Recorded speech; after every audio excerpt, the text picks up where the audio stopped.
Slithering, kissing the ring in slow motion. Digital lipstick, a shade corrosive. Boiling, kicking the frog, never noticed. How many times did we question the motive?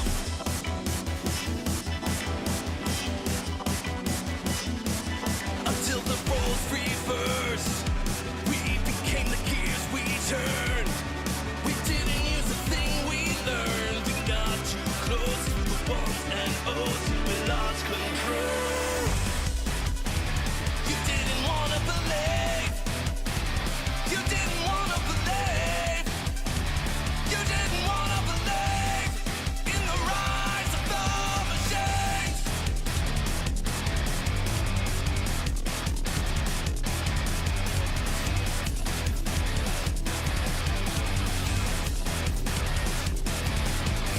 Slithering, hear the machine, it's in motion. Salivating as they boil the ocean. Mumbling at the automaton, we set the dogs upon all of the hope we had won.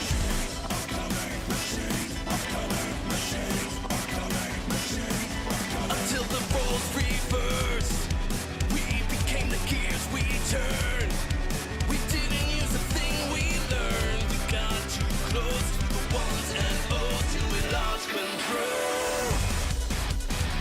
You didn't wanna believe. You didn't wanna believe.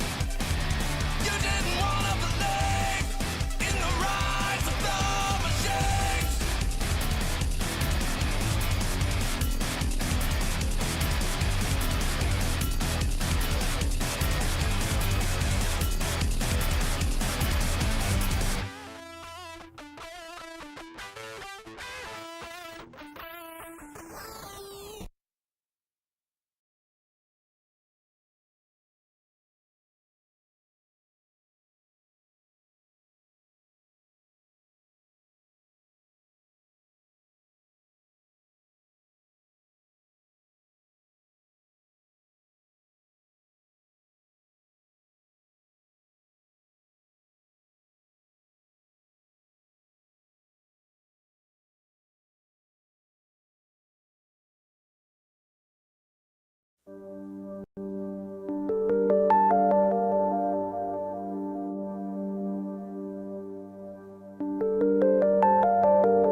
Ladies and gentlemen, welcome back to the IWN YouTube channel. This is your NXT August the 18th, 2026 watch party and results. If you're new to the channel, hit that subscribe button, turn on the bell for all notifications. Share the watch party to all social media platforms. Let everybody know I'm live for NXT tonight. We got Cruz Santana kicking off NXT tonight.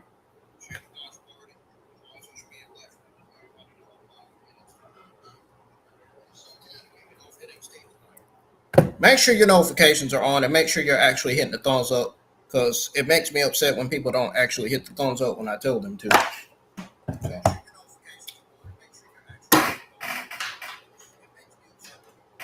And make sure you're actually sharing the streams and you're actually getting audience in here, because I feel like there's not enough people tuning in. I don't want to be feeling like that.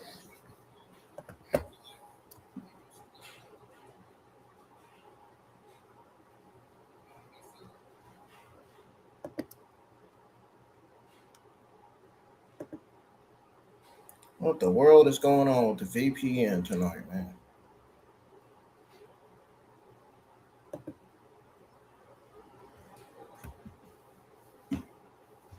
Santana said, man, his intention is very clear. He said, I was here to take one, and that meant I was coming NXT title, right? You're damn straight. But luckily for you to add yourself to that list, if it wasn't for you, I'd be standing here calling myself the number one contender. He's talking about Zilla for two. But check me, I'm going to tell you this right now, Zilla.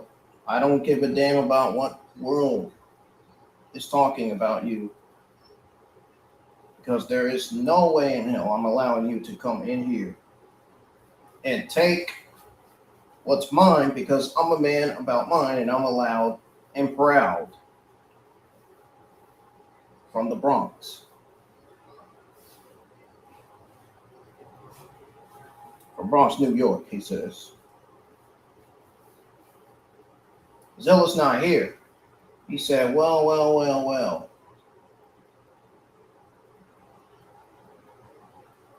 Oh, there's Ray Phoenix.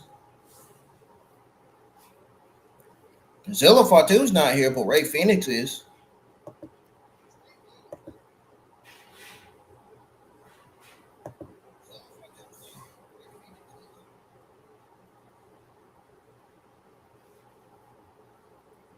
Ray Phoenix said, I'm happy to see you again, bro. And just to let you know, I'm just here to find out who I'm going to defend my AA Cruiserweight Championship against, says Ray Phoenix, for next week.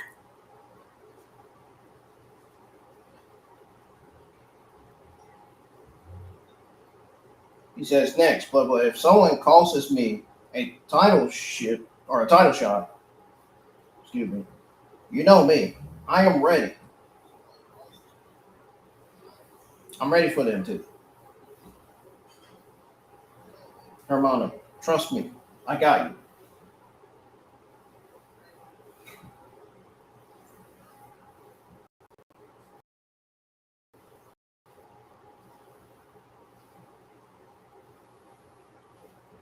Montana said, we're going to hell against each other on the Indies, AA and TNA. Hell, we've taken each other to hell and back.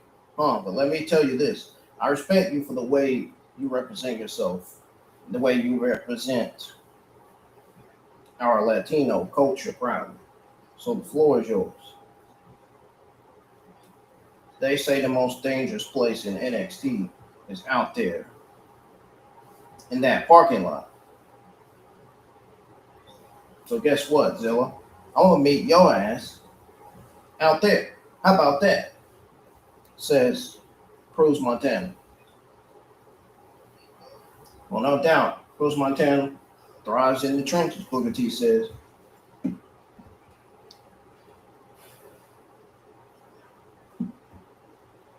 We got Booker T and Vince Joseph on commentary.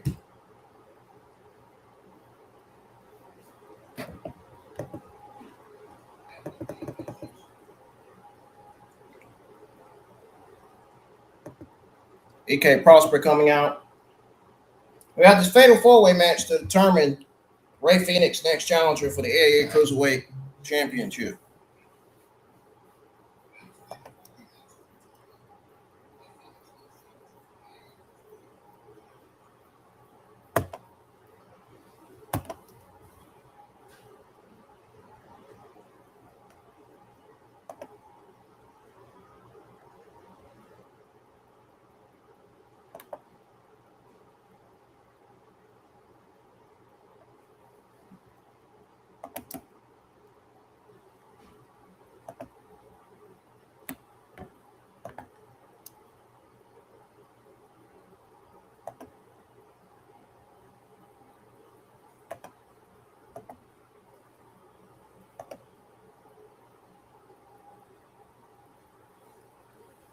Oh, we got that annoying Twisted Angels making his way to the ring.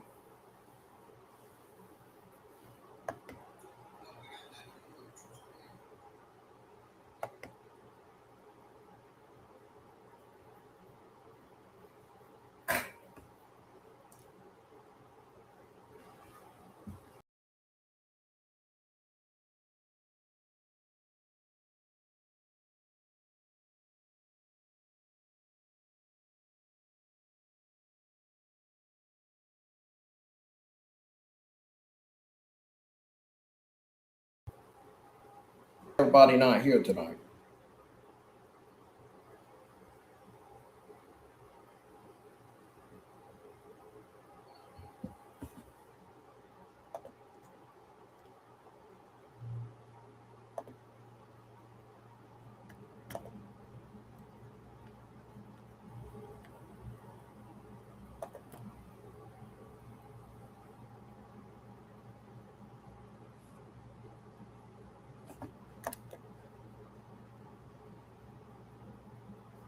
I don't know what's going on in my background today, man. I just downloaded this like not too long ago for my stream. I mean, it's like the background's just not moving. It's just like the background is just sitting there. The background stream is just not moving at all.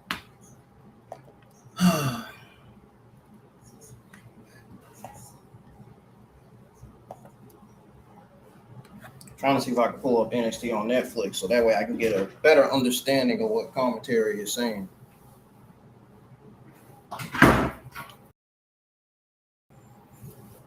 Or what commentary and yeah. So I can hear the commentary and the fans.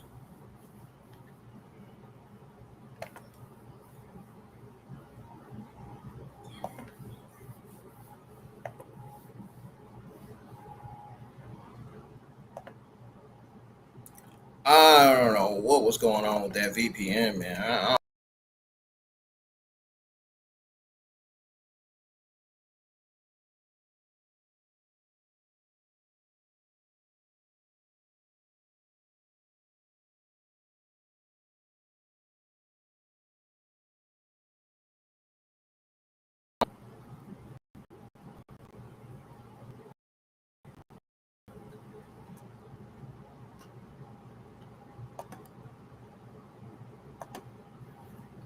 Bro, what is in my eye, man?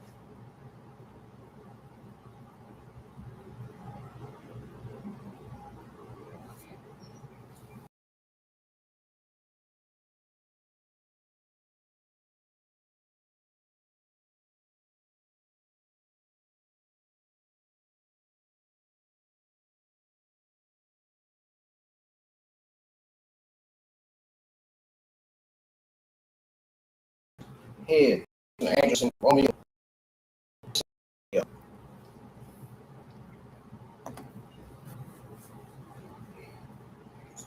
Uh-oh, there go LaParca. I'm going for either EK Prosper or LaParca to win this. LaParca is fucking great, man. I don't care what anybody negative has to say about him. It's great.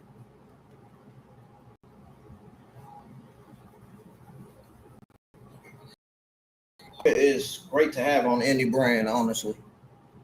Convince me otherwise.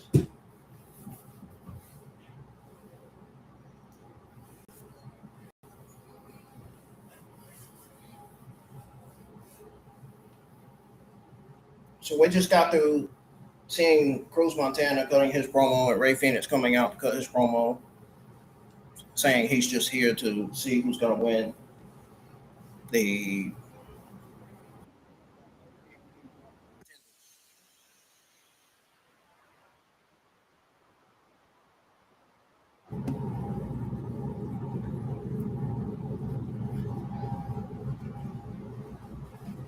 First, the Angels just got sent out the ring by Romeo. There goes Romeo. There goes Romeo. Oh, he dives on the EK Prosper and Tristan Angels outside the ring. Uh-oh. LaParca's turn. LaParca from AA. His turn. Not Jada Parker. LaParca. Oh, moonsault.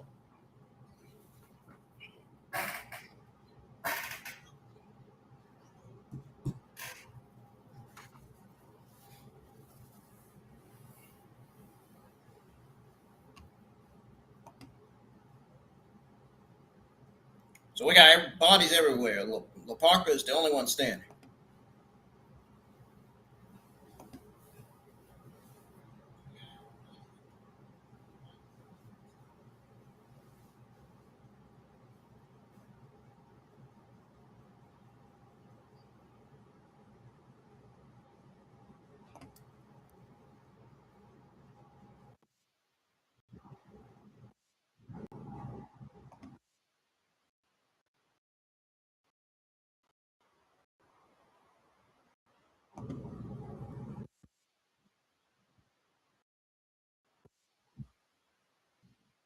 Angel.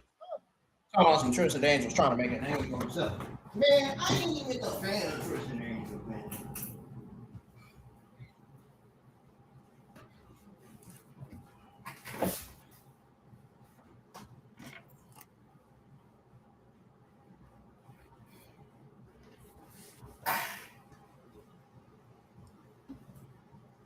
Romeo kicks out.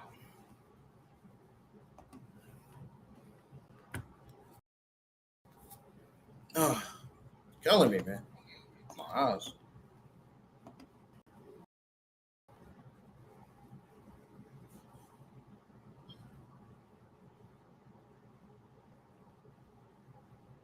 EK Prosper. There goes EK Prosper. Oh, wait. Whoa.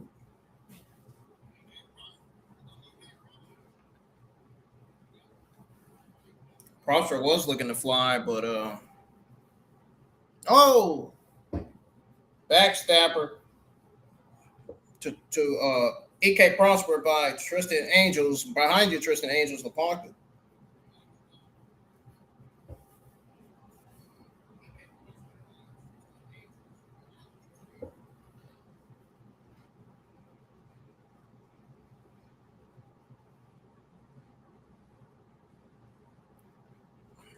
Oh, there you go. Oh,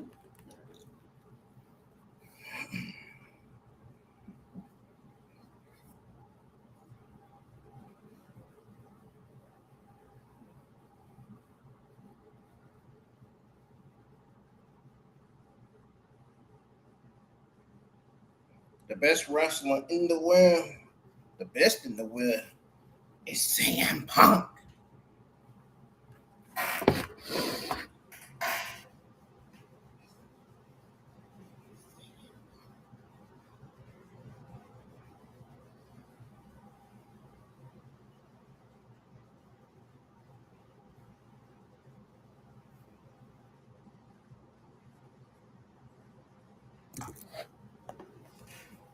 Enter Curry from Angels.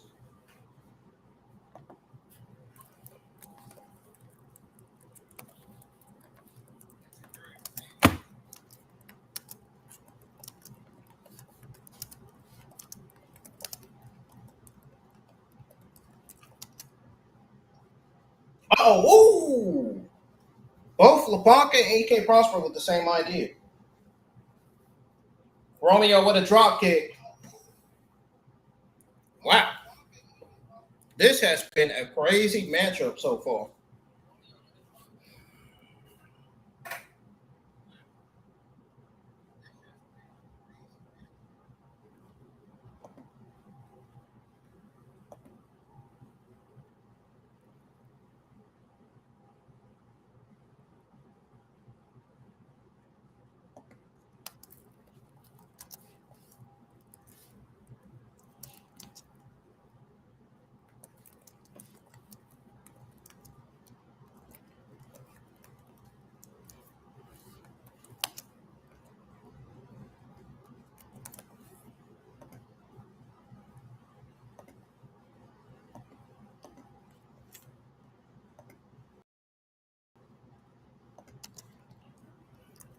Tristan Angels pins EK Prosper, and I think Romeo broke it up.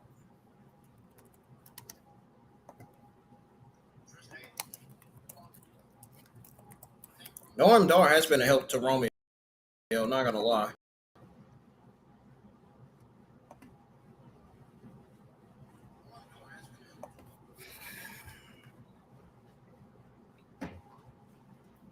Uh oh. Spanish fly! Spanish fly!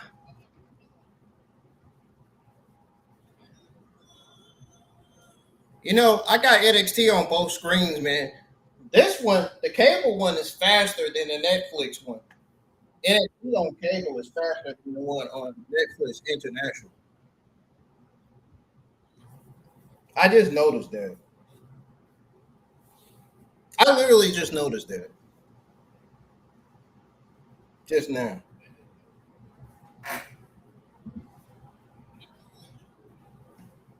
Damn, they was He was so close to that win.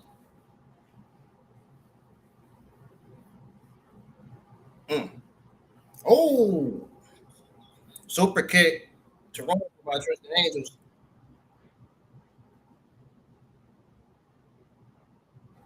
Oh, LaBarca breaks up the pin. Romeo was trying to sneak. He was trying to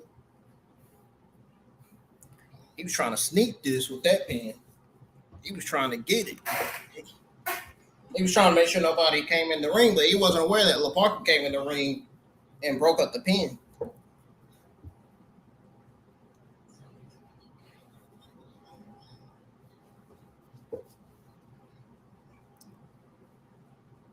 Oh, behind you, LaBarca. Behind you, LaBarca.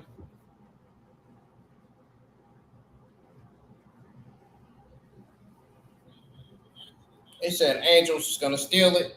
Angels pinned Romeo, and Romeo kicked out.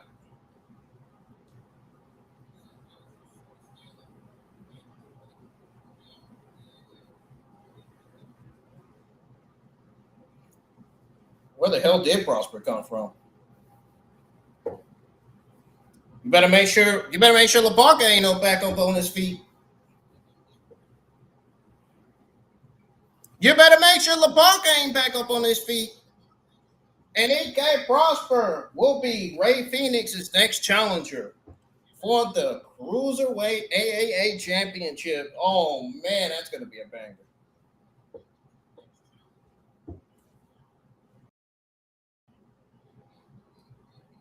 Oh man,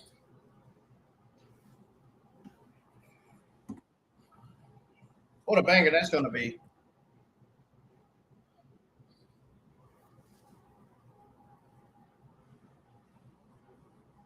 What a banger that's gonna be. Look at him.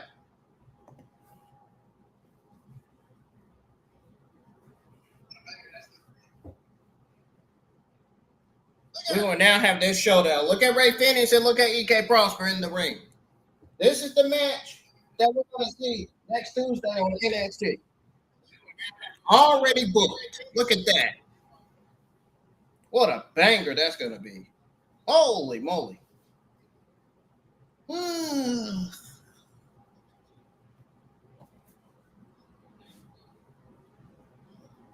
Next, we got Natty versus Thea Hall. Not sure how that match is going to be, but we'll see.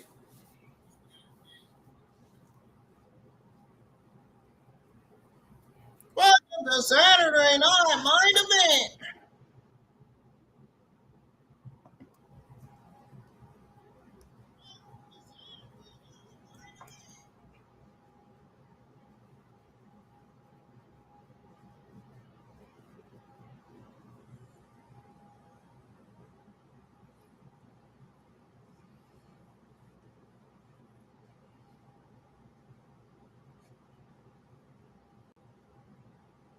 The Ruler's music playing in the background.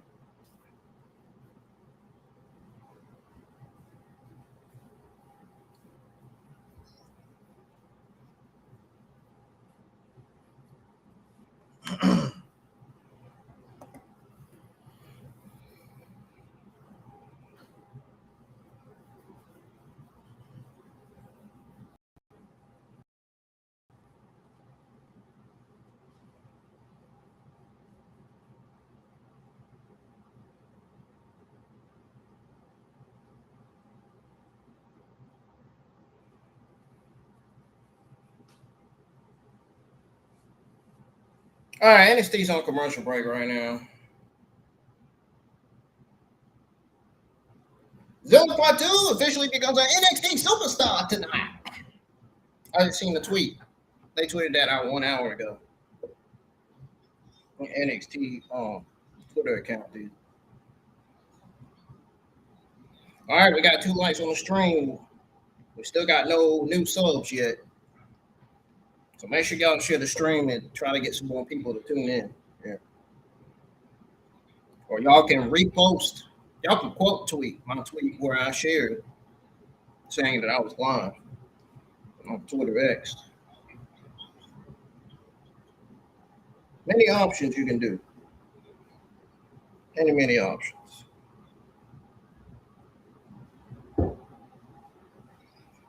Many options to go with.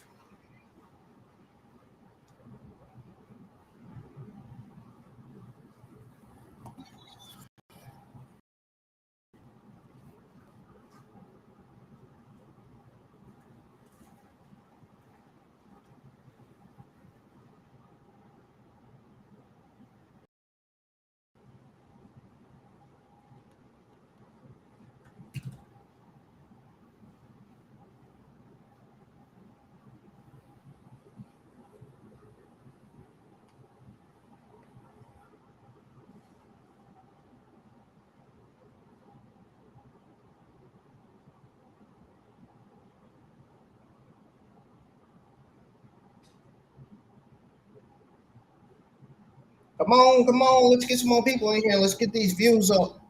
Let's get these NXT launch party views up, man. We still got 946 subscribers.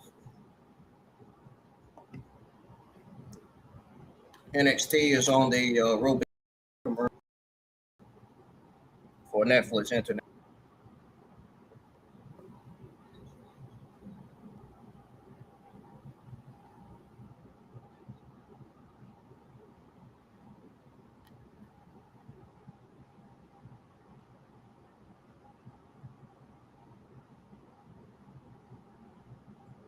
Let's see where that.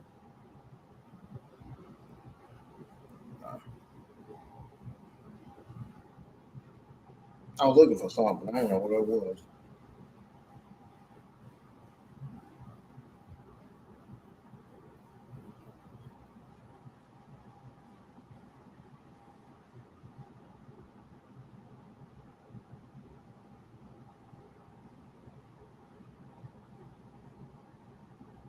Y'all know we were live for Monday Night Raw last night. Man, what a good show Monday Night Raw was last night. Only best Monday Night Raws all year.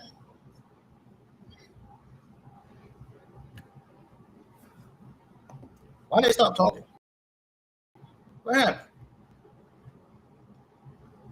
They just paused. It's like we're getting ready to find out.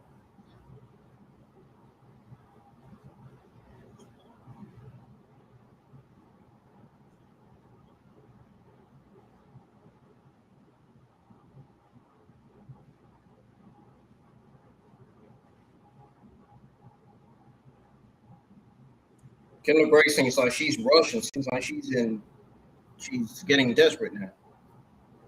I mean, it don't look like she's getting desperate.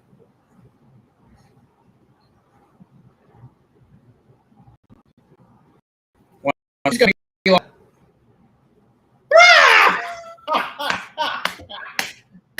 I was right. That's exactly what she said too.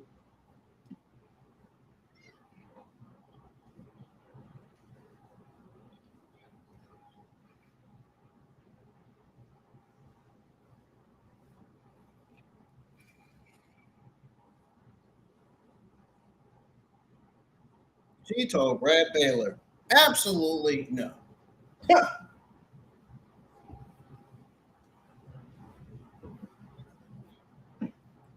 Ren Sinclair said, you guys are the tools. He's smart and he knows how to use tools. They're talking about Shallow Hill. Who are the tools you spent? Man, these subtitles go way too fast, man, for me sometimes.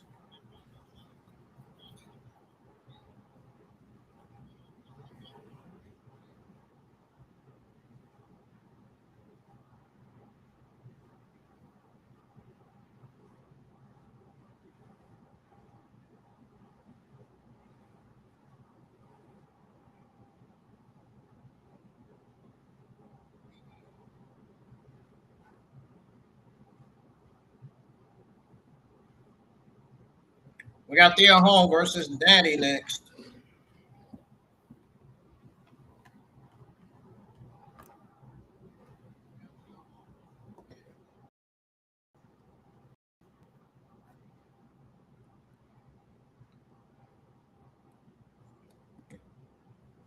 Thea Hall's the first one to come out.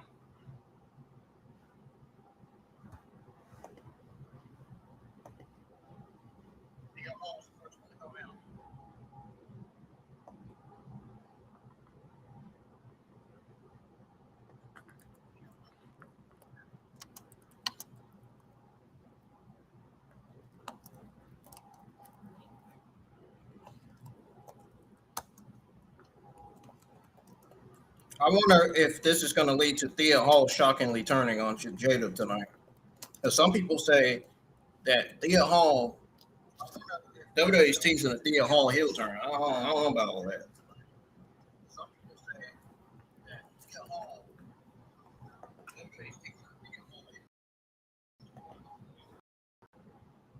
I mean, her losing, yeah, I can see her turning heel, but heel.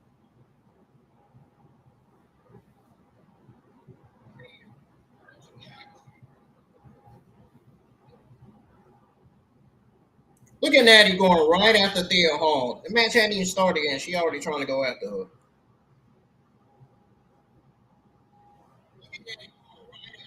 Impatient, man.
So we got Thea Hall and Jada Parker taking control of this match.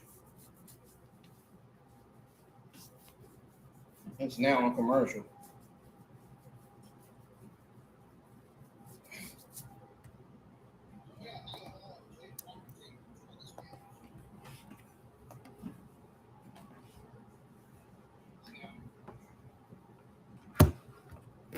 Can't fix my damn. There we go. Why I couldn't fix it the first time?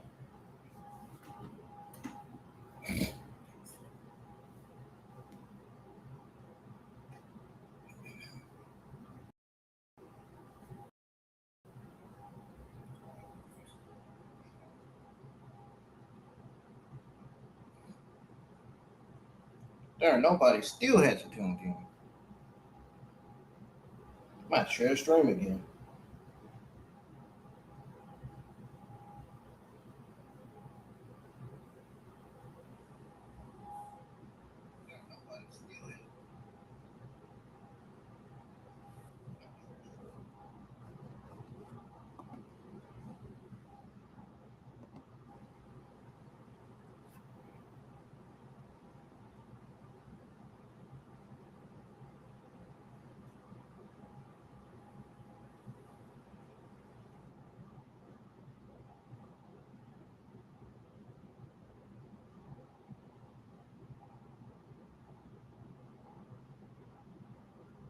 Not really watching this match that much, but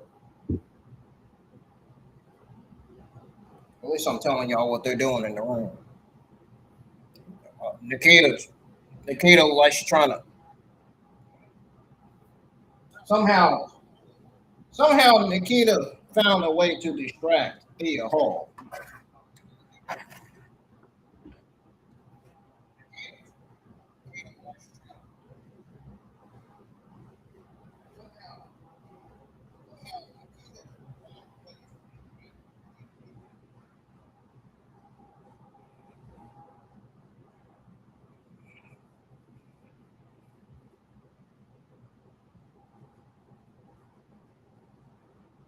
NXT is back on the screen. It was already back on there. I just didn't really fast forward.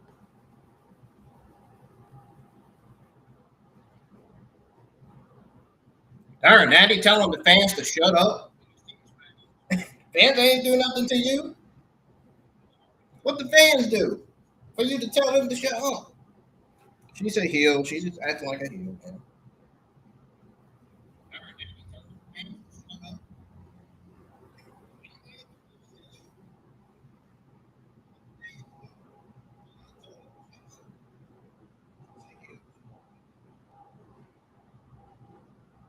What it look like? What it look like?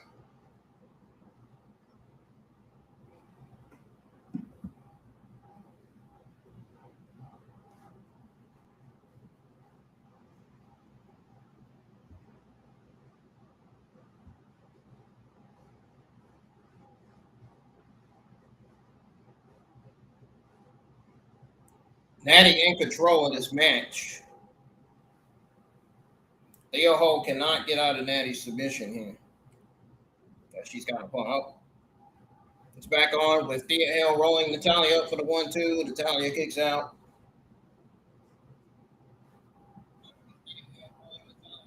I think Thea Hall's trying to get a Kimura out there on Natalya.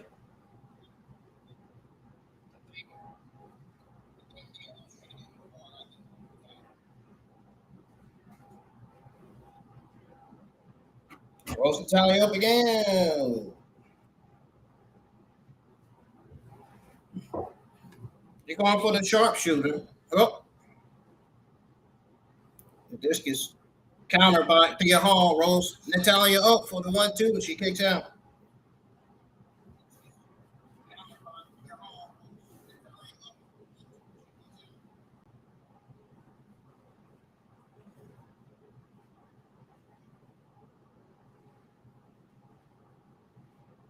Exploder suplex out of the corner of Thea Hall.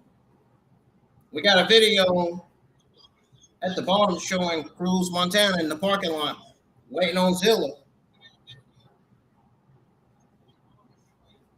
Cruz, Montana said he's going to go to the parking lot. Well, he's there now.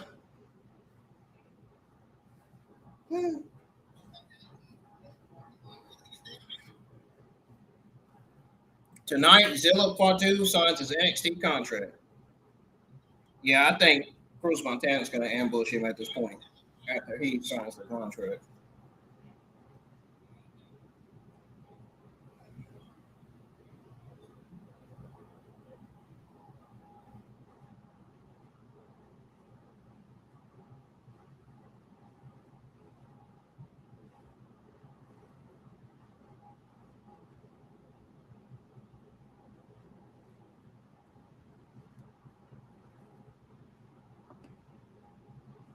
Crucifix and the kick out.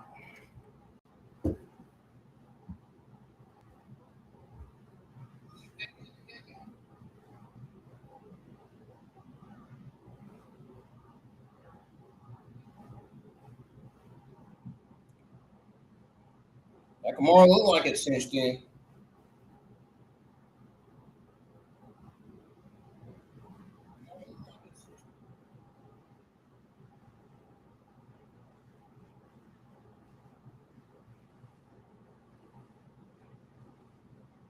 Oh, they're going for the sharpshooter.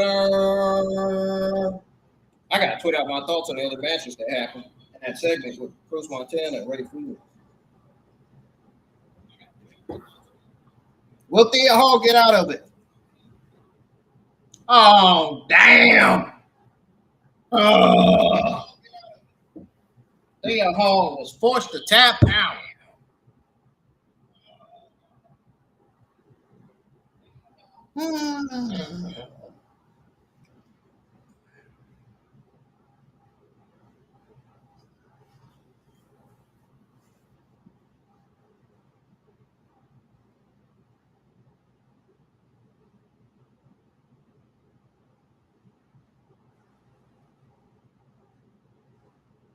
Oh, no.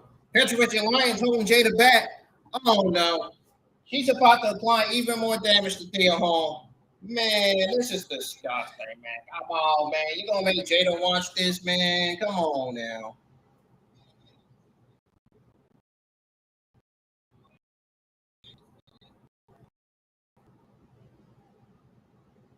Come on, man. That's just wrong.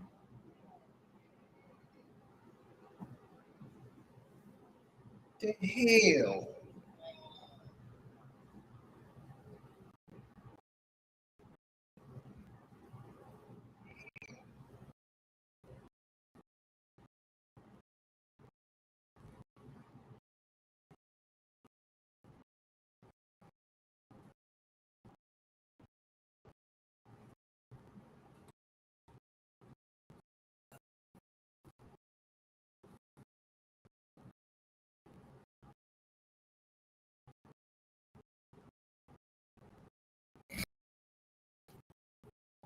Oh,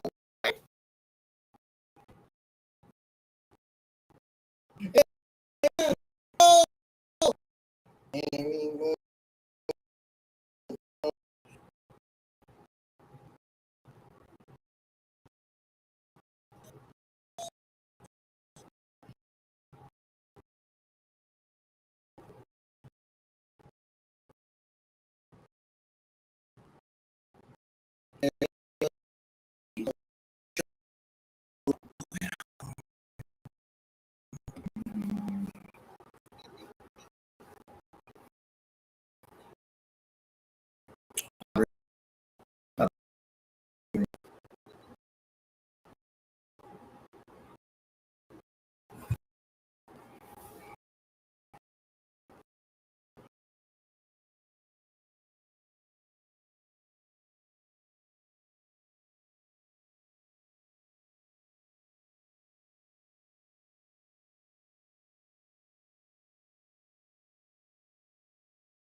Cruz Montana.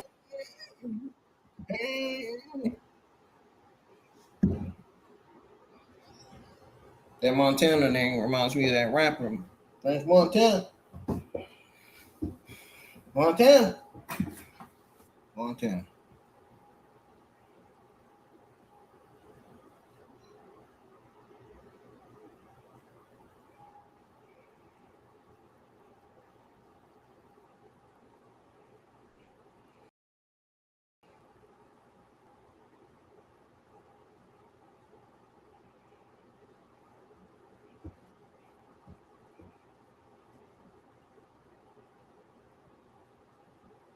So, just to give y'all a fair warning,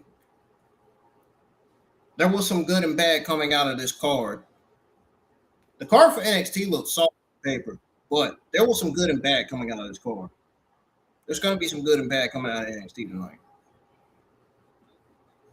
The reason why I tweeted out my grade predictions because it was kind of going to be complicated. It was kind of just at that point it was just complicated for me to come up with my grade predictions was going to be. But I can confidently now say, since watching this show, it's either going to be a mid-average C plus, solid low B minus, or a solid B show. Either it's going to fail again, or it's going to shockingly end up being a solid show. Not a good show, not a great show, not a terrible show, not a mid show, a solid show.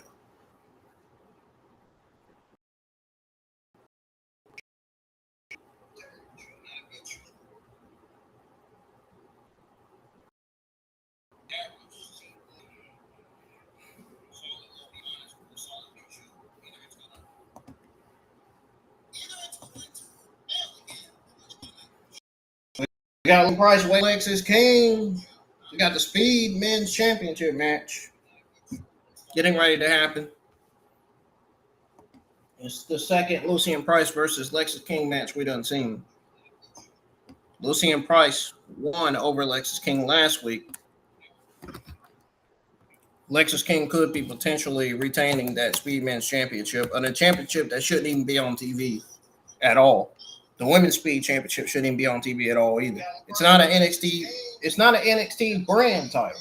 It's just not. It's just the speed titles are just not important anymore to me. The men's and women's speed titles need to go off of TV. They need to burn the titles. They are not important. Everybody is over that already.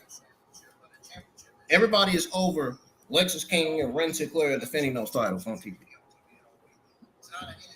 It's boring. It's a waste of time.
What the hell we got going on here?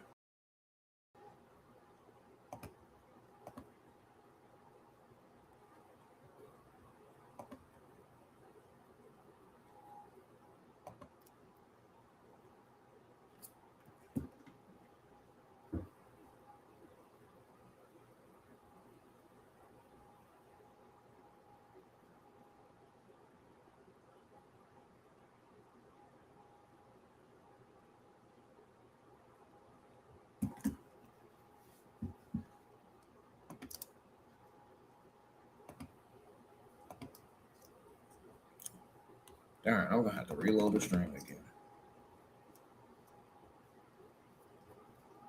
Darn, Lucian Price just pulled Lexis King back into the ring. Pulled him like a pet dog. Lucian Price with two clotheslines in the corner.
The world.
Lucian Price lost again, y'all. Birthright's not done. Yeah, this is going to lead to Bronco Nigma coming out because guess what? Guess what? Bronco Nigma is no longer the member of Pirus Del Mal. He was kicked out.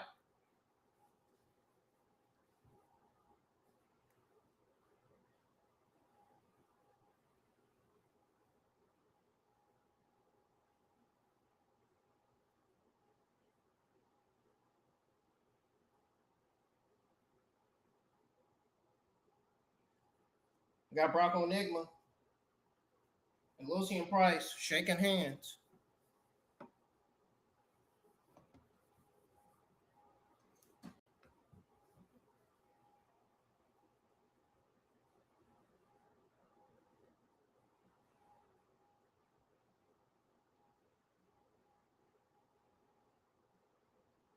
Grayson Waller is live next.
NXT is on commercial right now.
Oh, no.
There comes Grayson Waller.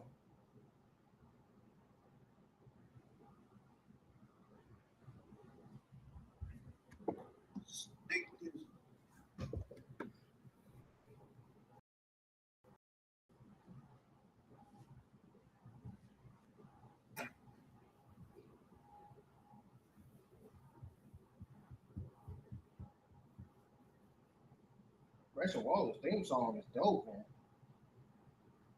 They need to let him keep his old theme song, to be honest.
Oh, he trying to. Oh no, he trying to play Zilla, man. He said, "Now you got the ankle monitor off, and you can run free." Oh no, he went too far saying that.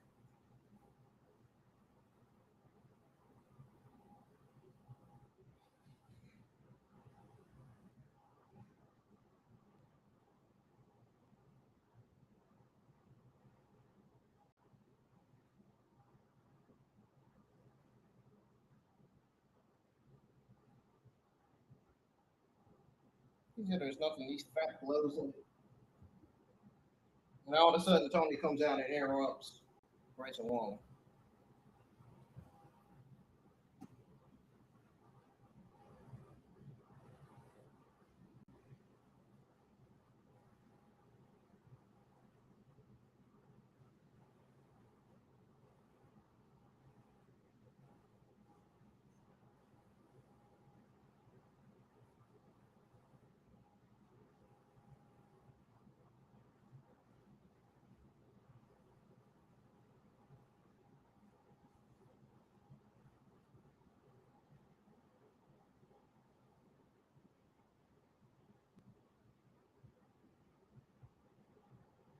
It's Mike Santana. We got Mike Santana. We got the segment with Mike Santana, Tony D'Angelo, and Grayson Waller again.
So we got Tony D'Angelo versus Montana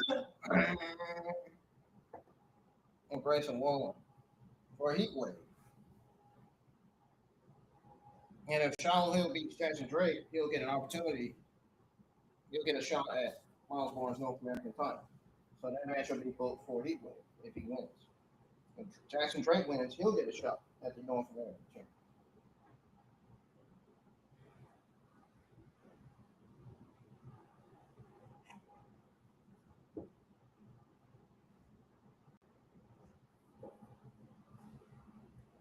The Ring QCC takes on Kaylani Jordan and Kylie Armstrong.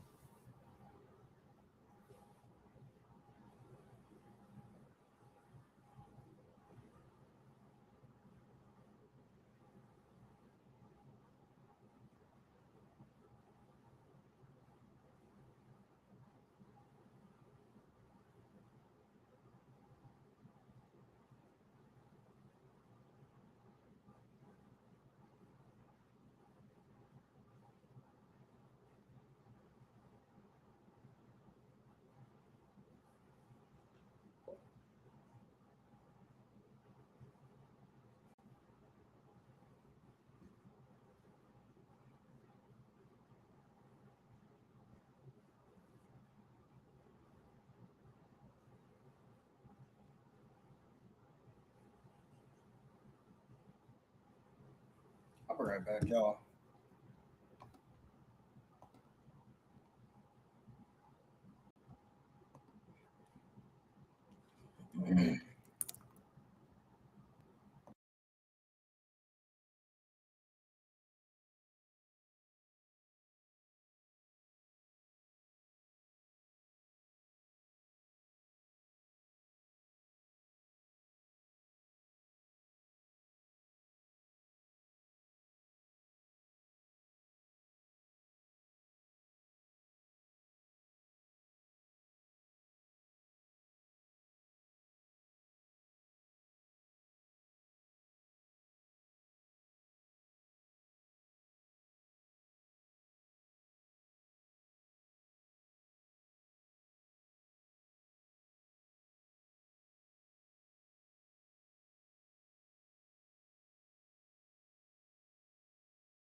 T was talking about on commentary. I wouldn't even listen. He sound like a dope dealer. No, I'm just playing.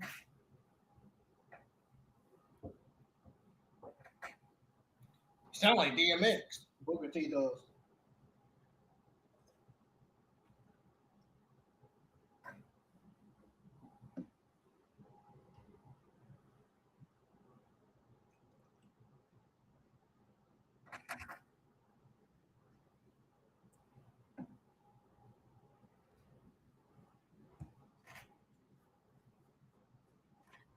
Uh-oh.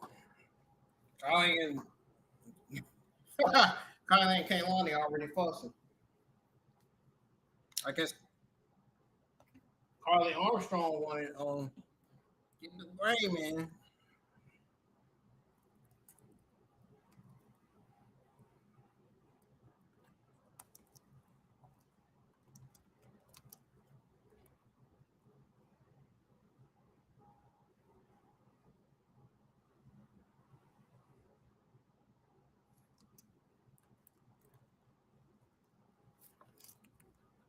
Now we got Kylie Armstrong and Caroline Jordan tagging themselves in.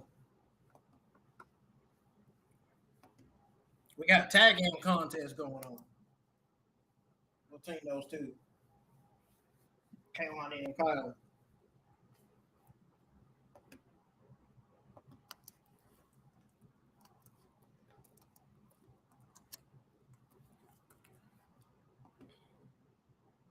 Hey!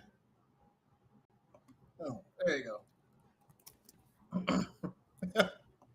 I thought I thought my string was about to come off of here.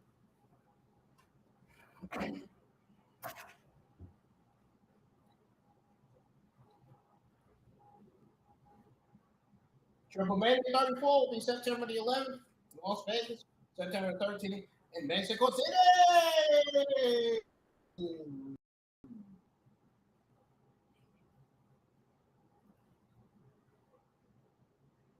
Mark your calendars, folks. Don't forget that. I'll be live for both nights.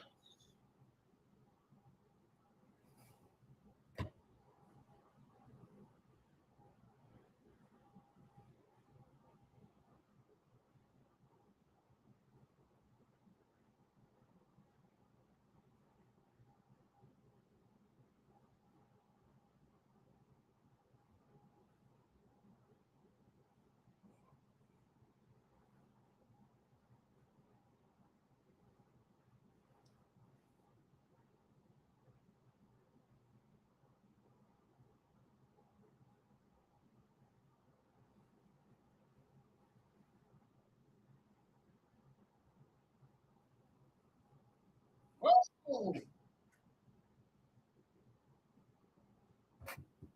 Throwing caution to the wind.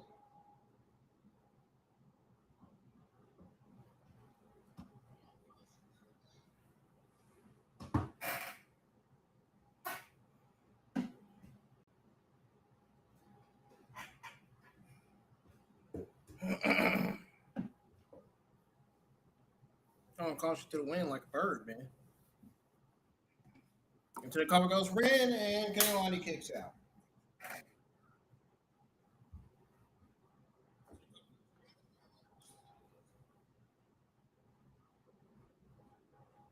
What?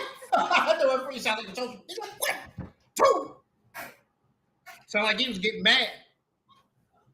Like you about to raise a damn voice at the women in the ring.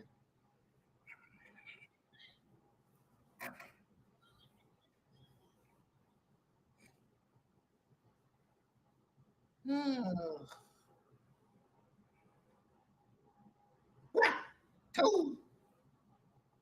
I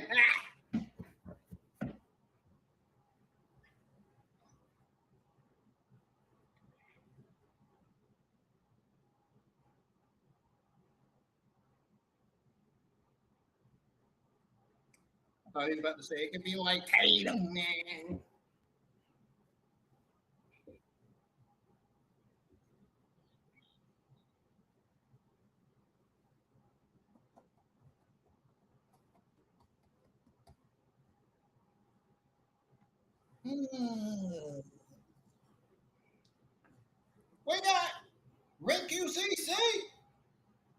QCC versus Kaylani Jordan and Kylie Armstrong.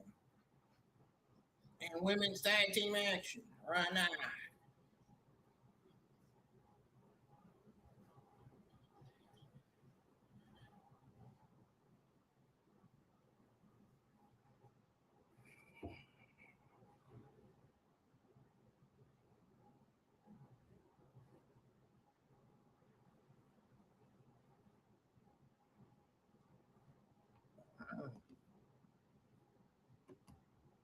Cheap shot of the champion.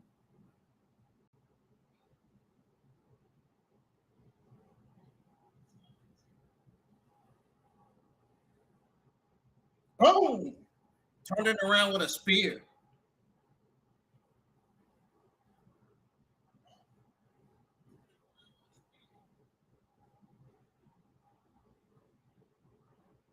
Boom, boom, boom, boom, boom, boom, boom.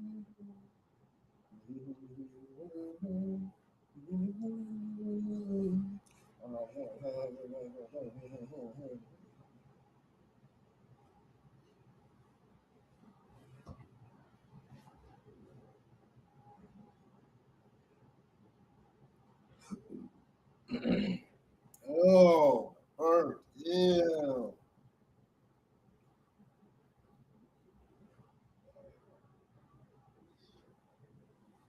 It's disgusting, man. Oh.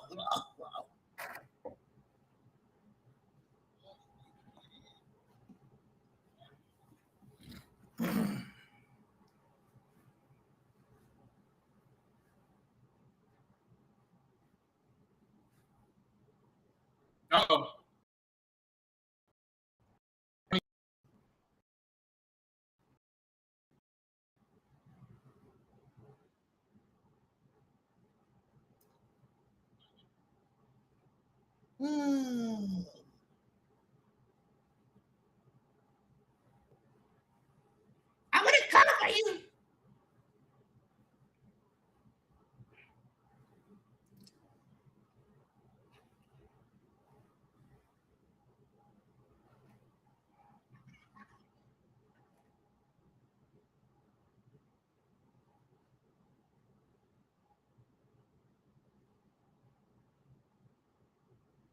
And then comes the champion. Oh, you see how the great toss came on to Jordan? And she tossed Kylie Armstrong too. Yeah, man, she on a whole other planet, bro.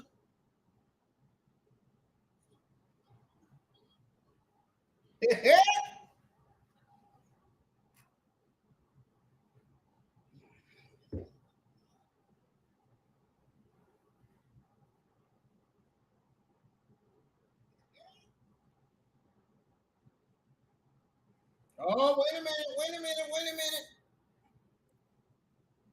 She's getting right to that. She going for the ankle lock. Kendall Grace got the ankle lock. Walking.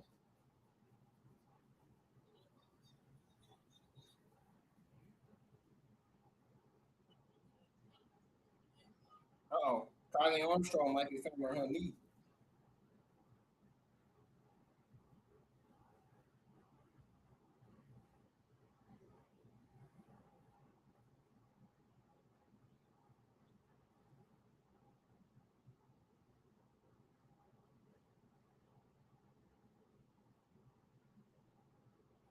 Ren had no choice but to make the tag. Absolutely right. Ren said, "Hot sauce."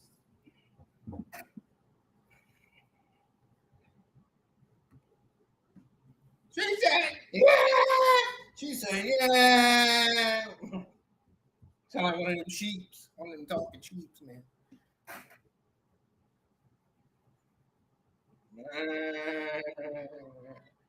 Oh, God.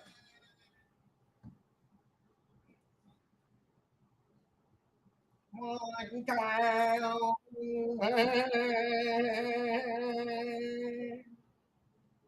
Bro.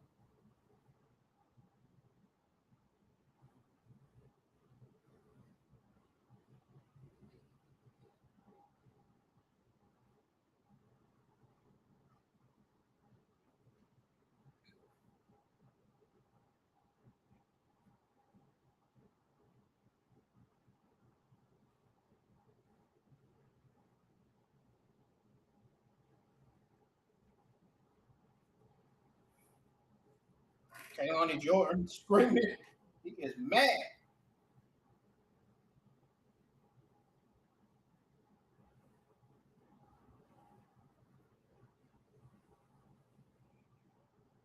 Oh!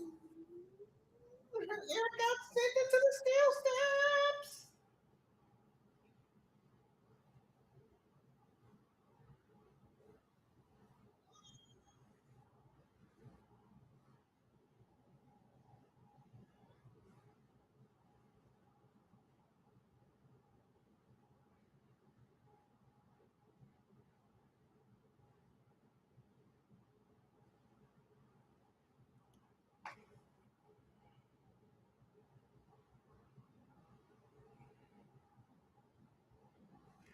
Now hold on. Now this made no sense, man. Kendall Gray is an NXT Women's Champion, right? So why did she lose? Why did WWE book her to lose if she's an NXT Women's Champion? What the fuck?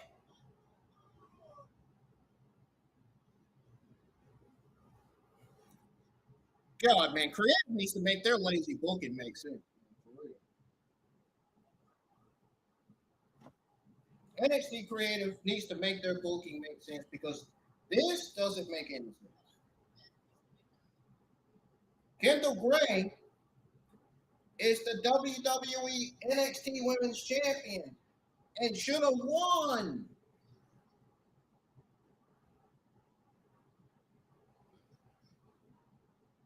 No, I don't think NXT creative gives a fuck.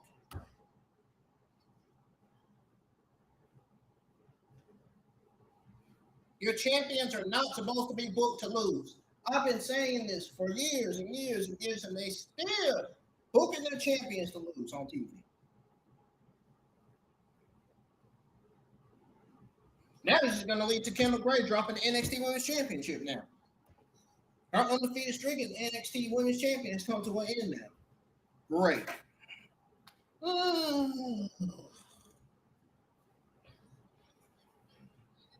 Bro, get this Dark State feud off of TV, man. This shit is boring, man. I don't like this shit, man.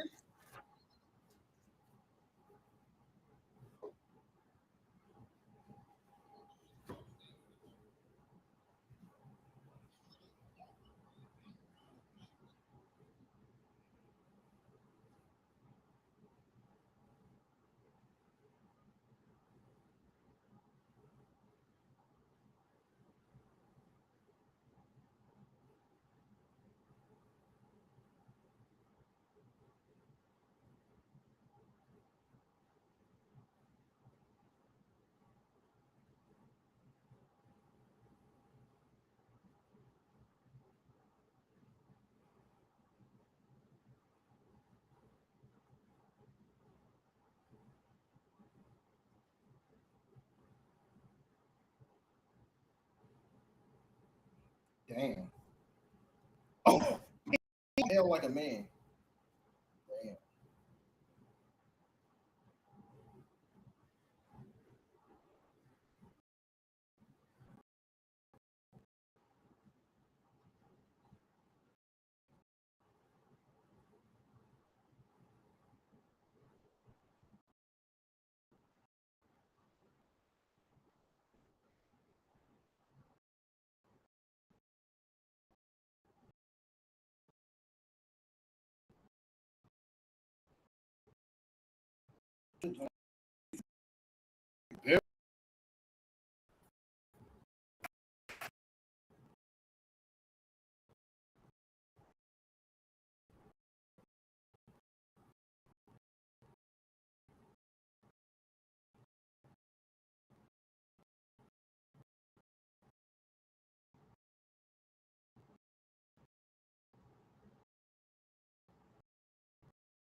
Have mercy, man.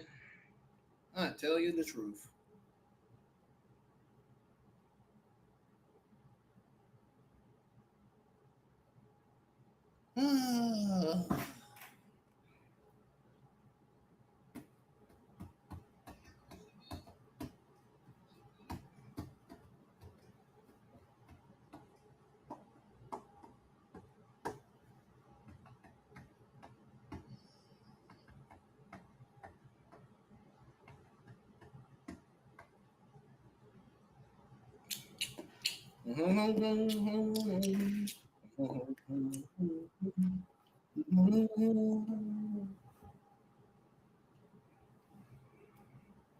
So we got Charlotte Hill versus Jackson Drake next.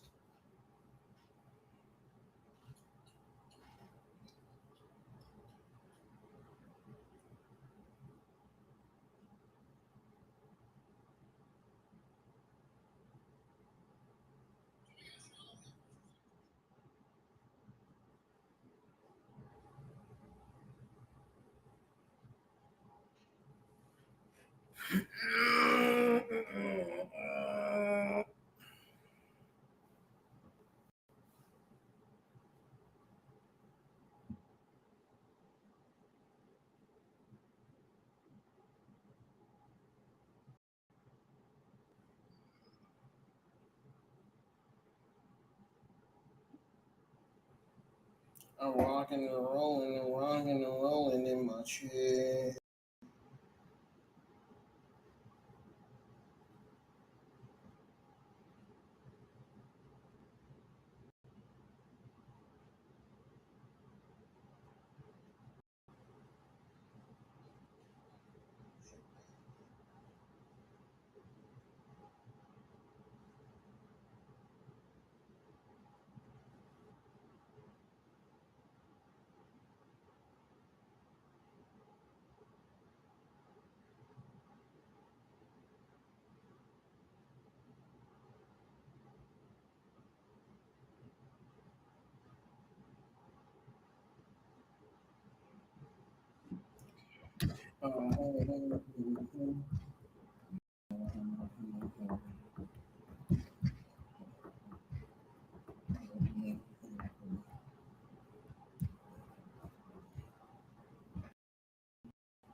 Y'all know what's wrong with me. Just ignore me, man.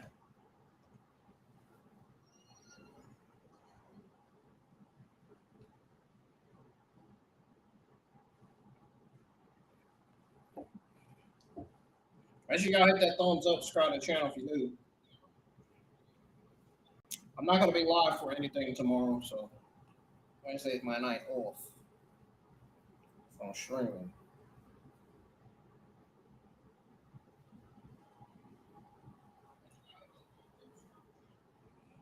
And then Thursday will be Pokemon Horizons to watch episode 21, 22, 23, and 24.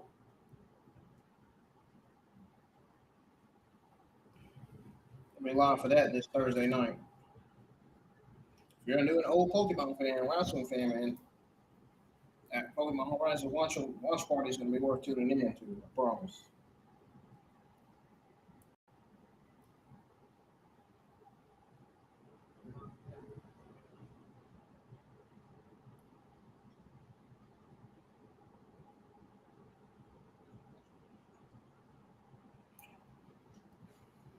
NXT is still on commercial break after all this freaking time, man.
On a shallow hill. Shallow hill. Shallow hill.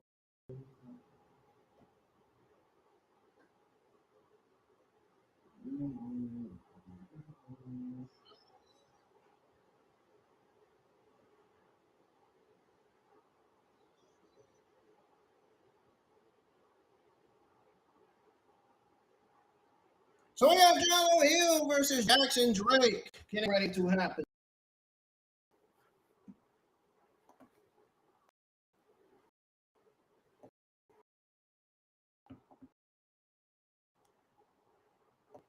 Shallow Hill 100% in this match. We'll see.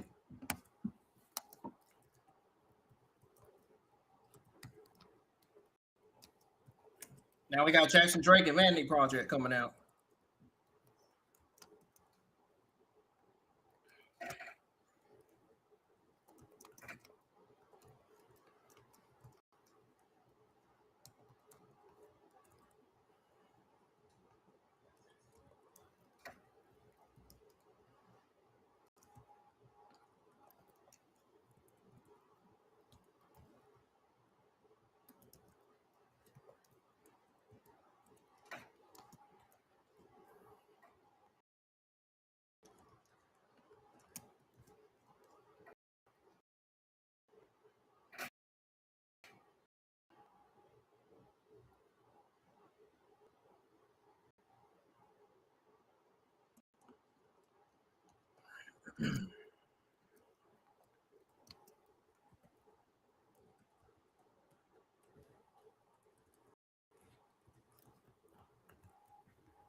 Did he just say that's why the kid needs proper management? The things that Booker T be saying on commentary, man.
So he said it's hard to get a read on this guy.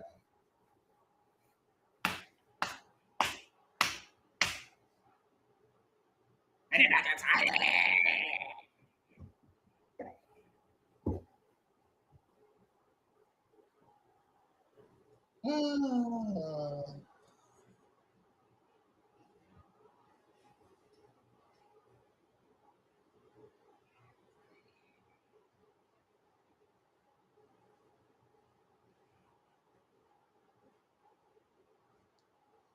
One, two, Shallow Hill kicked out.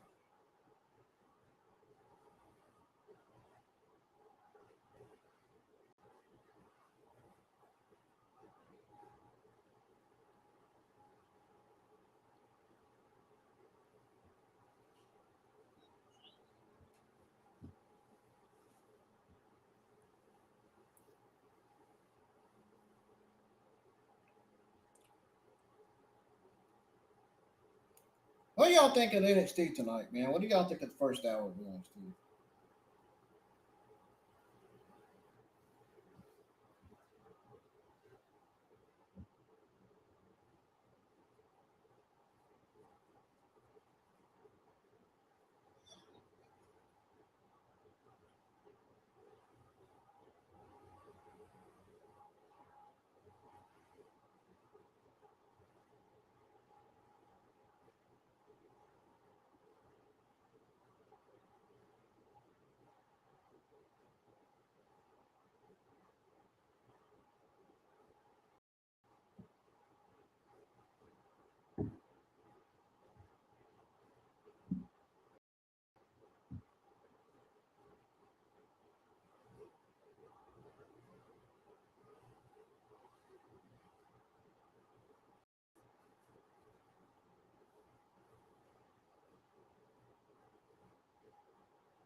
I'm sorry, y'all. I know I'm not really paying too much attention to Charlotte Hill versus Jackson Drake.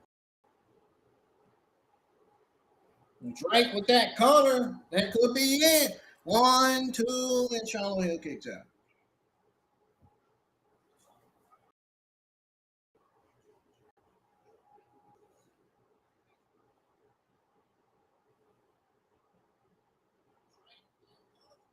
Whoa.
And North American Champ chart is hanging in the balance, says Vince.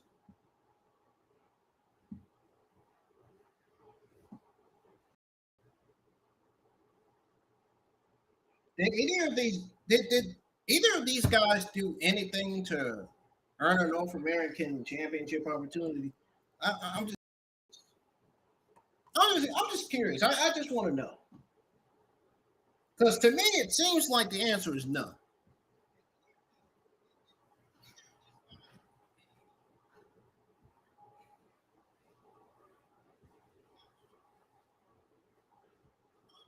I mean, don't get me wrong. James Drake is not bad in the ring. He's very impressive in the ring. But I don't think both him and Charlotte Hill did anything to earn the show. Especially with the way WWE is currently booking the men's.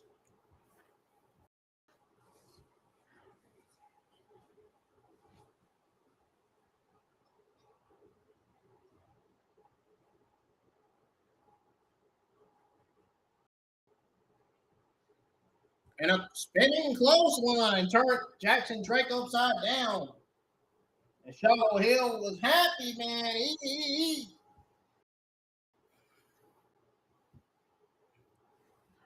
No, that fall didn't go into the mind of Shalom Hill. Shalom Hill was impressed. He was shocked. He was like, wow, did I do that? And his face is just like, wow, did I just do that?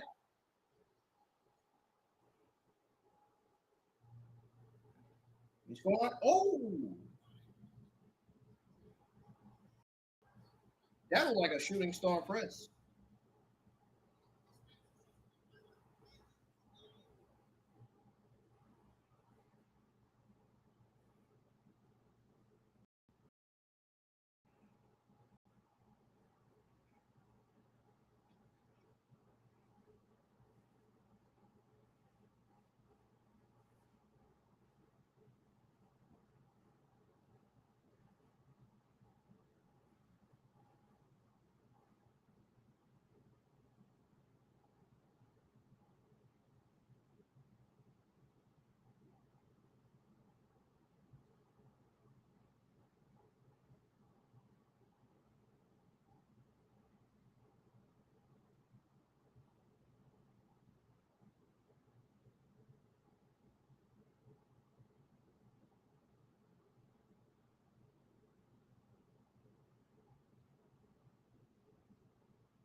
Yeah, I seen how Shallow Hill put down. I seen Shallow Hill. What the heck? No, no, that was Naruto. No, no, no, hold on. Way before this, Shallow Hill put down Ricky Smokes, Brad Baylor, and Jackson Drake. You got Naraku coming out of nowhere under the ring, spitting mitt on Shallow Hill. You gotta be kidding me, bro. Where has Naraku been? Yep, Naraku. Now we can definitely confirm that Naraku is not Shinsuke Nakamura's mystery partner. So this is leading to Takahashi as Shinsuke's mystery partner. Mamoru Takahashi and Shinsuke Nakamura's mystery partner. We can honestly say that now. Now that we've seen the return of Naraku.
Oh, Zilla Fontu is here. Montana, hey, he better be. Montana about to be looking for you, man.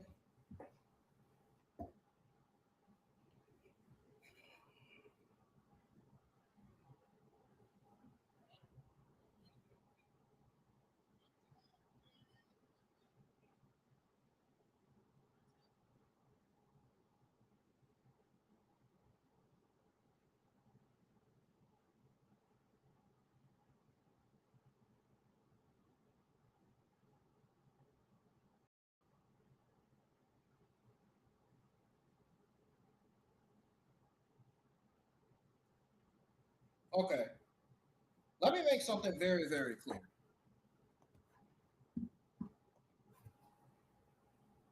WWE has got to stop booking their men's and women's champions to lose on TV. That is not a good look for a champion. In real life, that's not a good look. They need to stop that.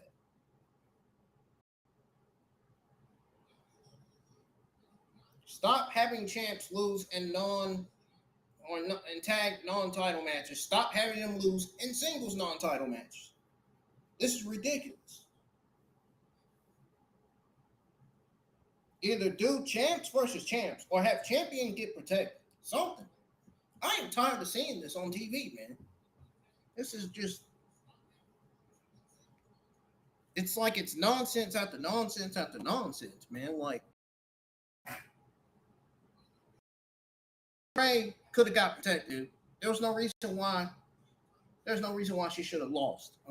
Like, Kendall Gray losing, honestly, to me, made zero sense.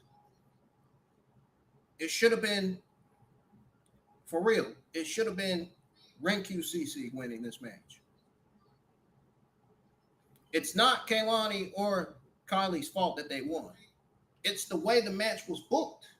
It's the way they had Kaylani and Kylie win the match, dude. It should have been Ren Sinclair and Kendall Gray. Given that they're both champions, dude. You cannot book your champions to lose on TV. That makes the champions look bad. Now it makes both of them look bad. Hell, Ren Sinclair was already looking bad as though they Speed Women's Champion. You seen how they had her booked to lose to Zarya. You seen how booked a Speed Women's Championship match, and then Ren Sinclair won by DQ. She got saved, so she had retained. And then they ended up booking, a week later, they ended up booking an NXT North American Women's Championship match. Zarya versus Ren Sinclair, as if Ren Sinclair actually earned that match. She didn't even. You know what? I'm not even gonna say that. I'm just gonna say it should have been an North.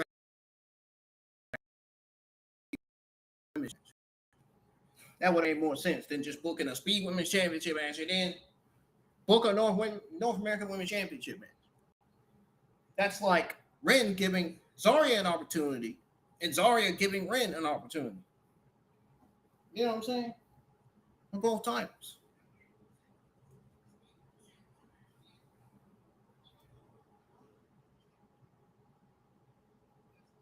You do not need champions to lose to build challengers, dude.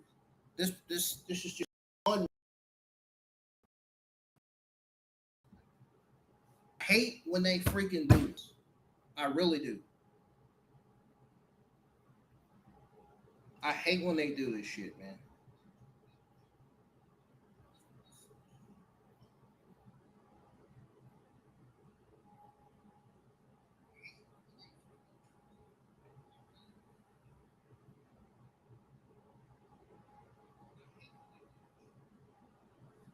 That's just ridiculous, bro.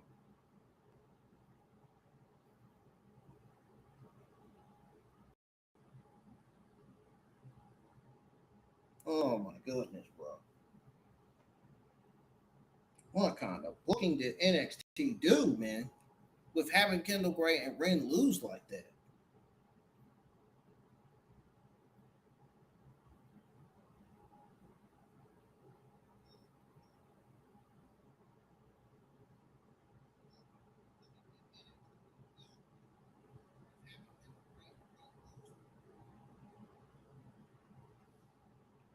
Holy shit, bro.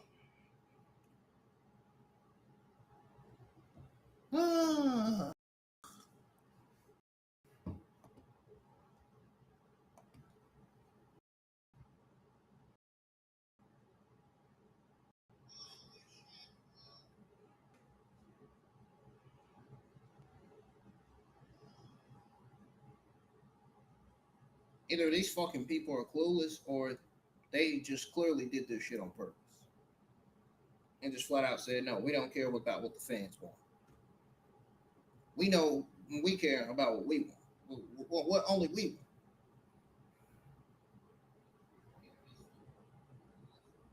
It's always about what they want, but don't.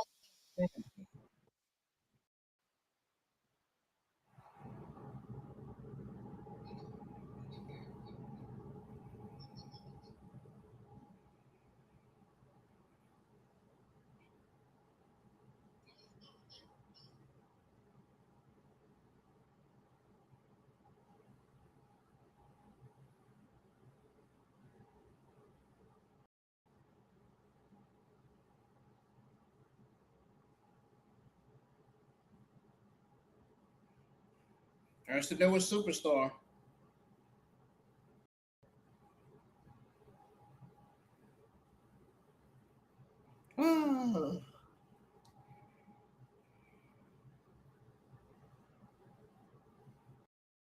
Jeez Louise.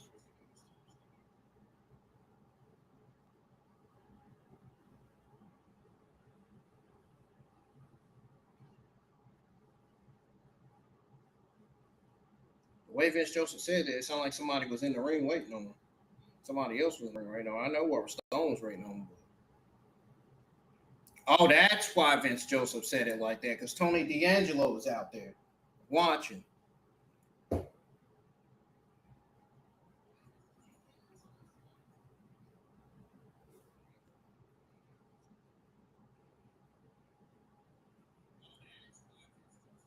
on, man.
Zilla said, I'm here now, though.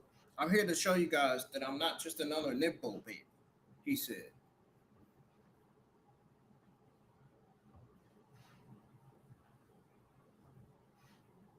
That I'm here. Speak for itself.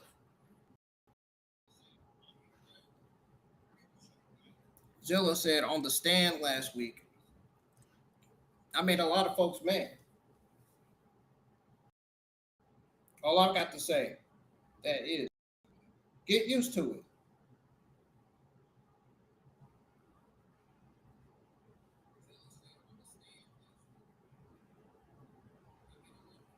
Mr. Percy, you want the drama? Welcome to the Zilla Fatu.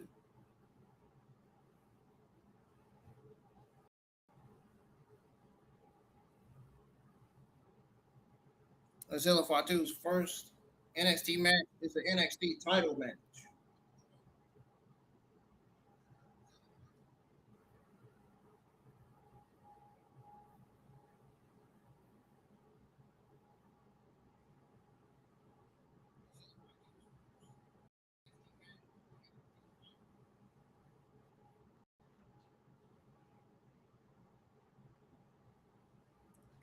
He said, boys, at Heat Wave, we turning a triple threat into a fatal four-way. Damn.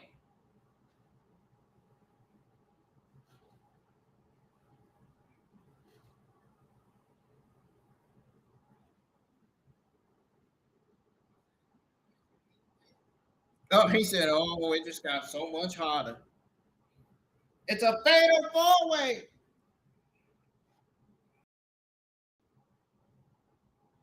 Tony just had to be pinned to lose his championship.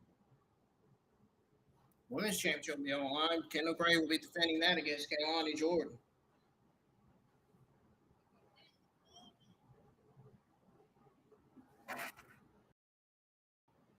Stay heavyweight.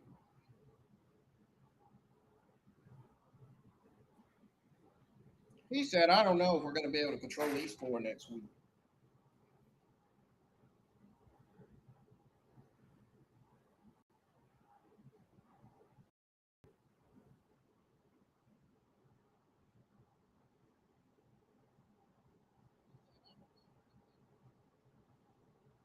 Hey! Outside.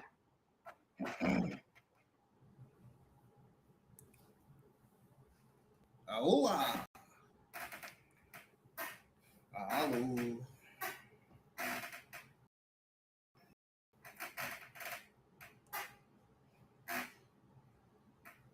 Aloha.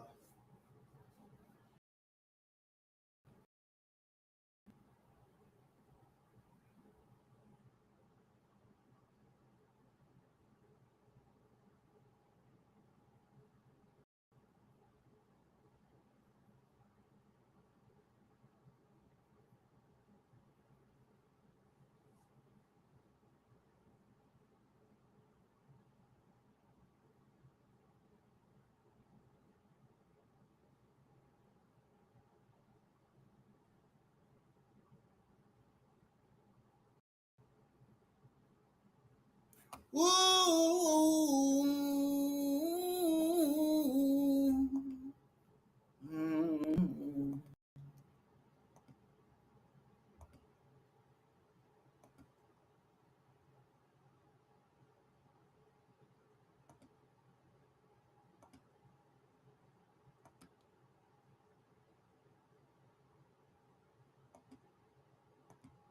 Oh, shit.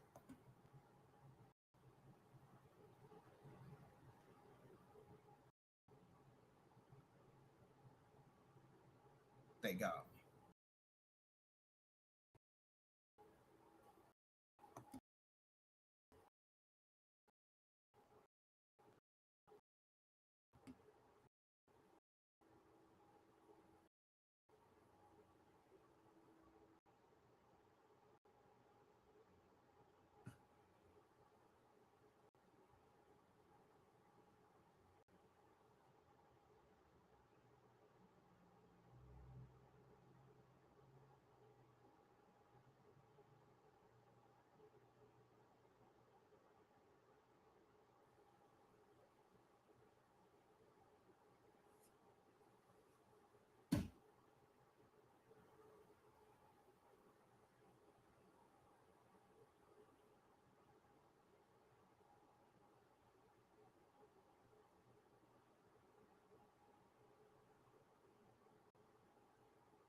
NXT was already over. I just wanted to make sure Raw and SmackDown was pulling up real good.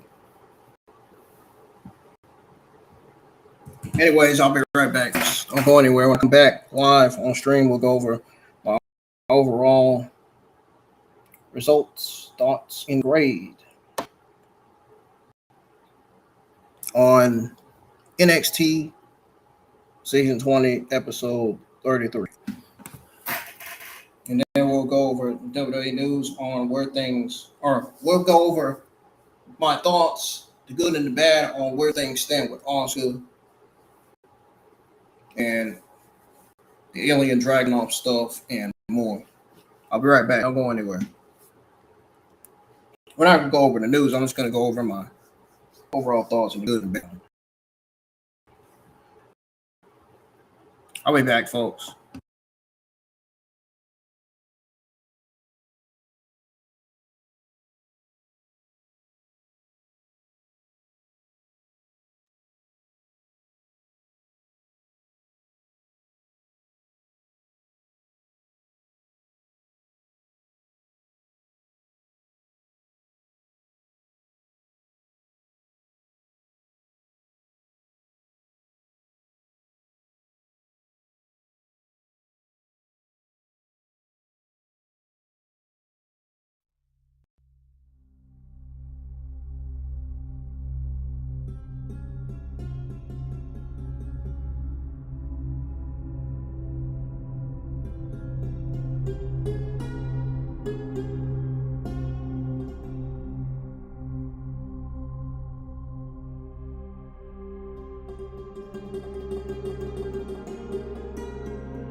secrets out on a gurney. Wanna litigate my sins, prosecute like an attorney. But I tap dance right in front of the jury, and I pray to the judge, please show me mercy. Cause I don't know where I'm gonna end up in between the end of dream. 6, 7, time for heaven, hell's calling. I'm leaving. 6, 7, time for heaven, hell's calling.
All right, y'all, I'm back.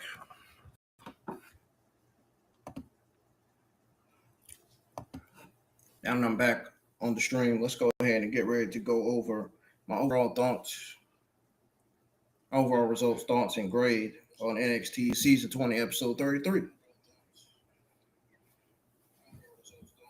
And then after that, we'll go over my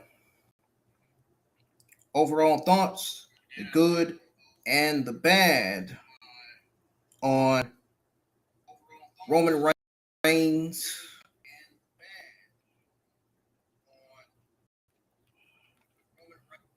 on the Roman Reigns internal status, Asuka's lengthy absence, and Ilya Dragunov's TV absence. We'll go over all that, go over my overall thoughts, good and bad on that, on all that stuff. So let's go ahead and go over what went down on NXT tonight.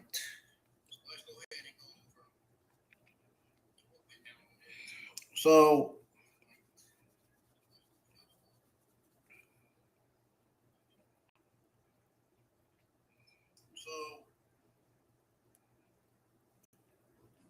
we kick things off with Cruz, Montana.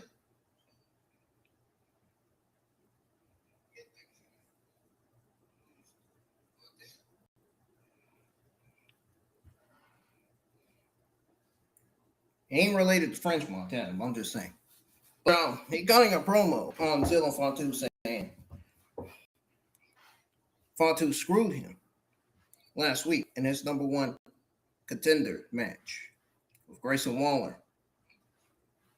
Fatu ain't even here tonight, he says. And Ray Phoenix, of all people, came out. They showed each other respect. It was cool. Cruz said if he's Fatu in the parking lot, he's getting beat up. I love the intensity that set the tone for Heat Wave, for what I thought was a solid way to open NXT tonight. So right after we got straight to the AAA Cruiserweight number one contenders fatal four-way with La Parca versus EK Prosper versus Tristan Angels versus Romeo Moreno.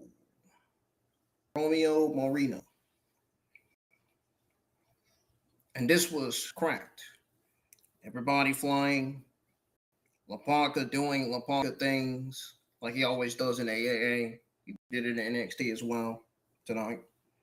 Tristan and Romeo trading lucha counters.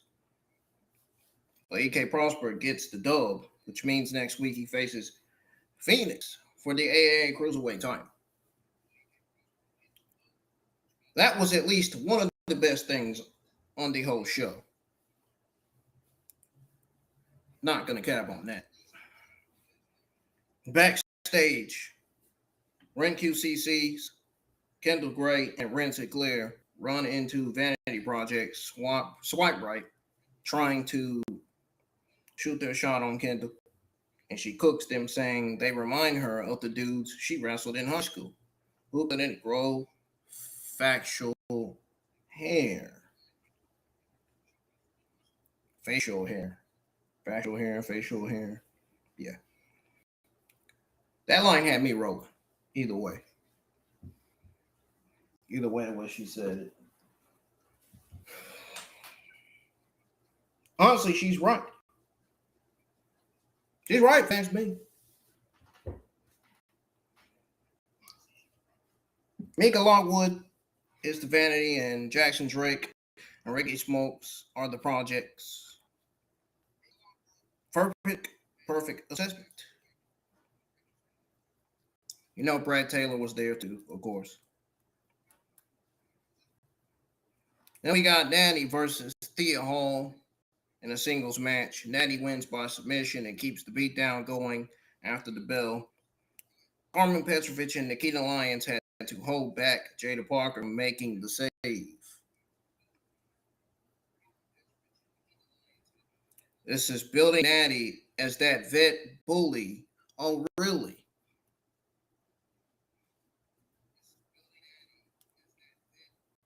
Okay. Well, we'll see. Rather, we'll see how long this is going to work. Because I'm not going to say whether it's working or not right now. I'm not ready to say that.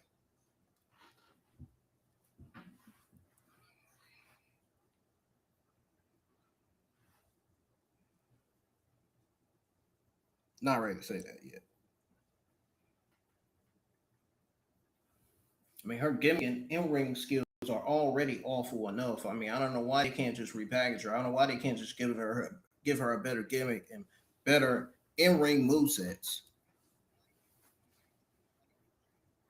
I just don't think, you know what? I'm gonna go ahead and say it anyway. I don't think this shit is working for Natty. I really don't. They're giving her more reasons to be terrible in the ring than what she already is on being like. Let's be for real here.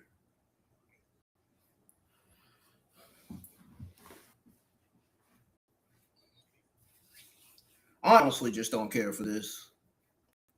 I just don't care for Natalia winning by submission. I don't care for this. I just don't.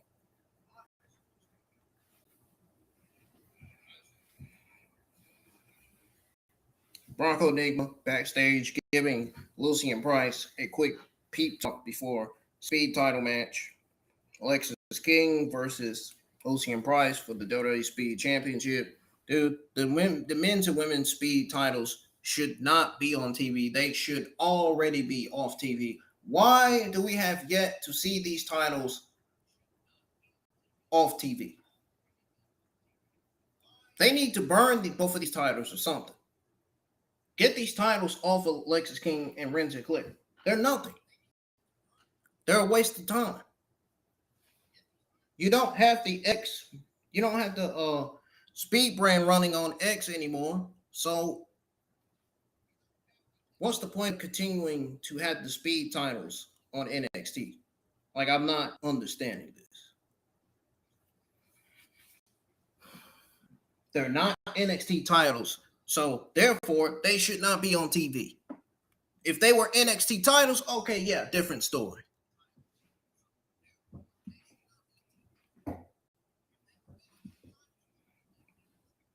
Nobody cares about the Speed women's and men's titles, man. Get them off TV, man. Seriously. I'm gonna keep saying it until they do. Keep saying it every week. Because I'm tired of seeing both of those titles being defended on TV. Both of those titles are worthless. They mean absolutely nothing to the NXT men's or women's division. They mean nothing to the entire show, as a matter of fact.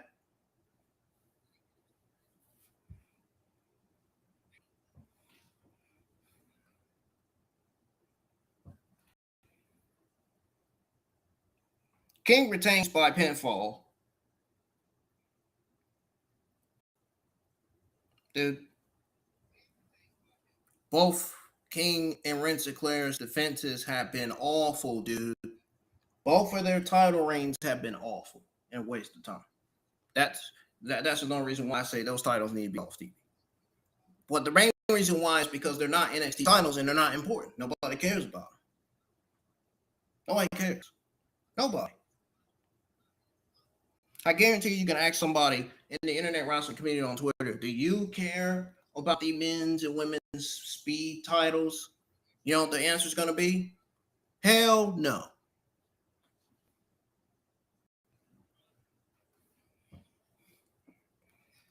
Well, they're going to at least say no. Not that. Not that hell part.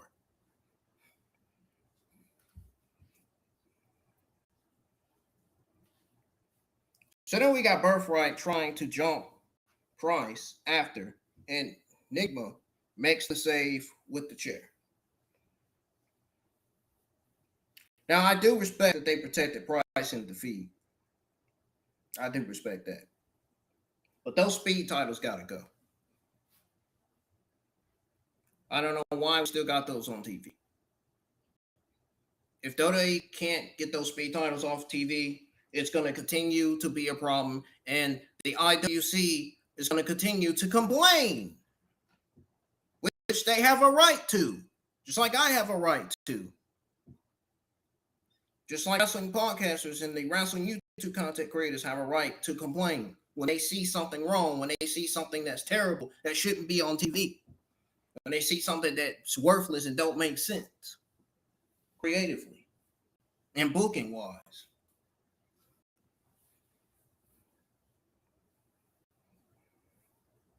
Last time I'm saying it, get both of these men's and women's speed titles off of TV, please. NXT Creative, Triple H administration. We are done. We're done seeing the speed matches. We're done seeing the speed titles being defended. It's boring. It's a waste of time. Let's move on from that, please. Please. Thanks.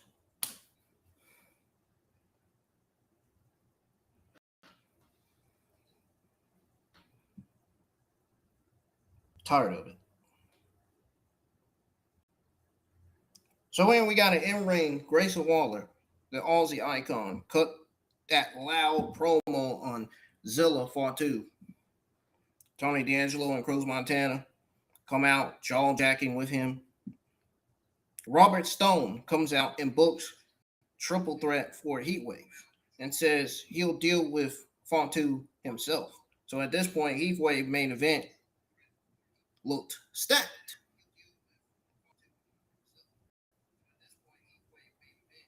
So on the backstage, Charlotte Hill and Lindsay reign.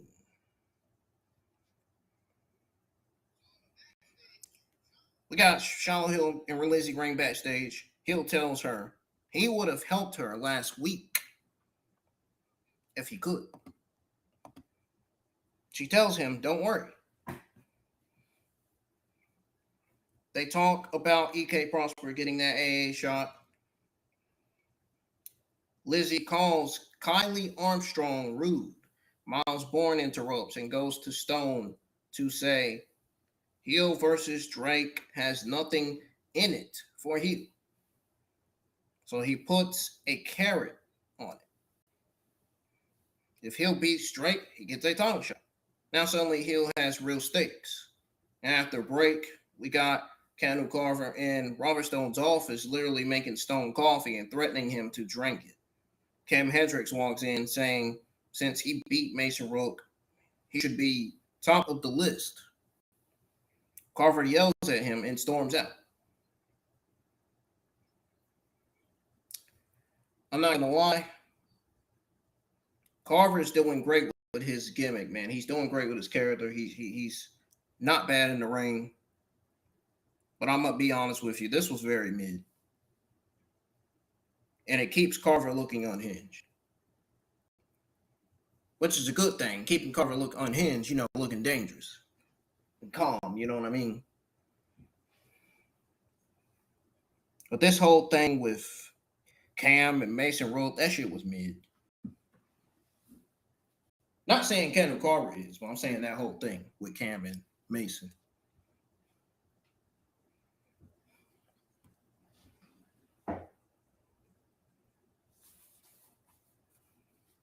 The tag team match, Kendall Gray and Ren Sinclair, Ren QCC versus Kaylani Jordan and Kylie Armstrong.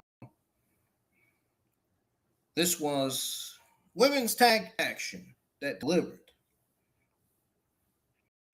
Ren QCC swarming early with flying kicks. Kaylani drop kicks Gray right in that injured ear. They trade roll-ups. Kylie hits a lion salt for 2 on Ren. Ren dumps Kaylani to ringside for hot tag. Red hits belly-to-belly suplexes on both while still selling the eardrum. Gray comes in, straps down, double suplexes. Angle lock on Kylie, and Kylie sends Gray's ear into bottom rope. There was a late referee distraction on Gray, and Ren's chest chops on Kaylani. slingshot slam. And you got Ren hitting final wrench on Kylie Armstrong, but Kaylani breaks it. Then you got Kaylani using drop toe hold to send Gray's ear into the steel steps, and Kylie hits Kylie connection, high speed basement shoulder tackle on Ren for the win. Great work, but again, why the fuck are we having champs lose non-title matches? It kills reigns and streaks. It made 0 sense for Kendall Gray to lose as NXT Women's Champion in a non-title match. That's just my opinion. It made no sense. Agree, disagree with me. I don't care. I'm just speaking facts and stating out the truth. I don't give a fuck. As you can see.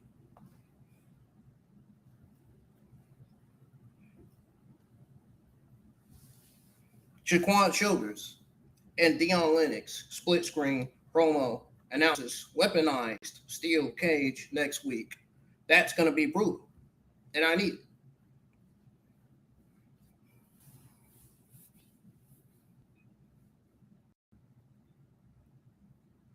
Main event, Shallow Hill versus Jackson Drake with huge implications. Hill starts dominant with power moves, an overhead chop that crumbled Drake. And you know what? If that was the case, going back to that women's action, you had Kendall Gray versus Kaylani Jordan for Heatwave, right?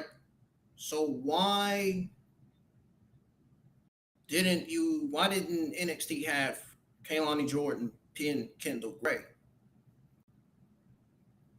instead of Kylie pinning Ren?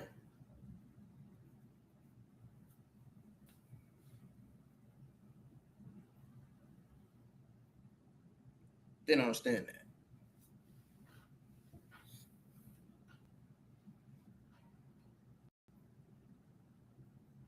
I would understand if they had Kaylani Jordan pinning Kendall Gray.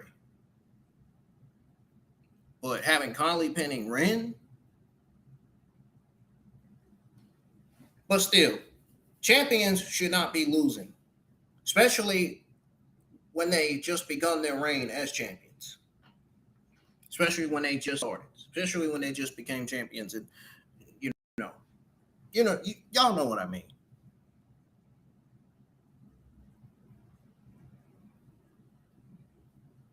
Kendall Gray hasn't even had a long reign yet.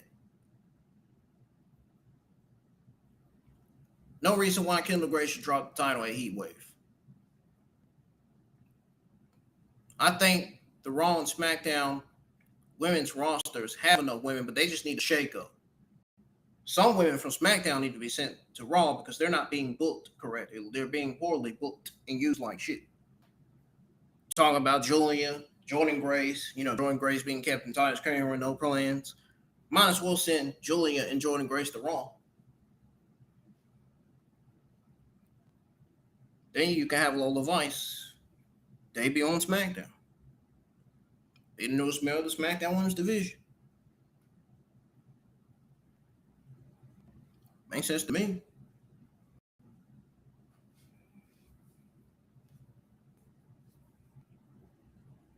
That gives Julia and Jordan Grace something to do on Raw.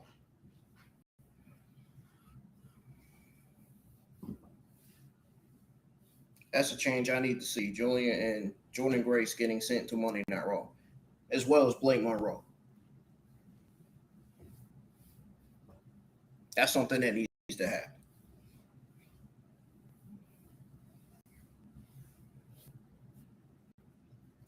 And maybe we could put Roxanne Perez on SmackDown to get her away from Judgment Day. Because Roxanne Perez desperately need to get Roxanne Perez away from the Judgment Day vortex. Like, they really do. Remove her from that group and turn her babyface. At some point, they need to finally pull the plug and have her turn babyface. They've done nothing with Roxanne Perez since he's been in the Judgment Day. And it's just, it's sad. It really is.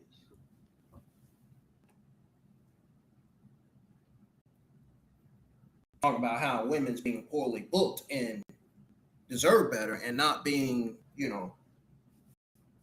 used properly.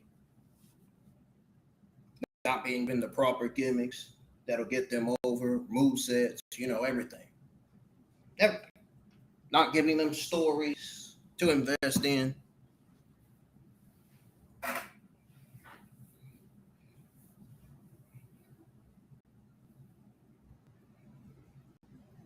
But yeah, having your champions lose non-title, it kills reigns and streaks. I'm tired of seeing that. Enough's enough with that. We need to do, WWE needs to do something about that. That should not be happening to every champion. Every champion should not be losing at the beginning of their reign, even in the middle of their reign. At the end of their reign, if they're the longest reigning champion, yeah. But if they're starting their reign at the beginning and their reign is in the middle, anytime it's in the beginning or the middle, they shouldn't be losing. Kendall Gray isn't even the longest reigning NXT Women's Champion yet. It is going to be a while before Kendall Gray drops that title. So I'm 100% positive that Kaylani Jordan is losing at Heatwave. There's no way they're ready to take that title off of Kendall. No way. Dude, I think Kendall Gray's next feud is going to be with the return of Reina Valken. That's what I think.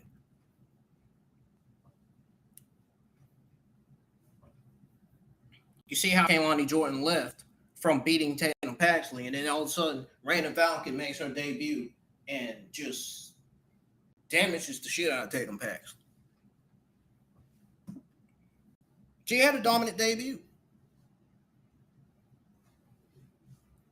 I see the same thing happening for this Heatwave NXT Women's Championship match. But except this time, Kaylani loses. She ends up rolling out the ring. We get Kendall Gray holding up the title. Next thing you know, Reina Valken comes from behind and freaking just ragdolls the shit out of Kendall. And we get a Kendall Gray and Reina Valken feud on NXT. We get Reina Valken standing tall, going after Kendall Gray in the NXT Women's Championship. Because I'm sure Kendall Gray is going to need new women to feud with after beating Kaylani Jordan. There's plenty of other women she can feud with. She can even feud with Zarya. We haven't even seen Kendall Gray and Zarya feuded. We haven't seen them feud in NXT yet.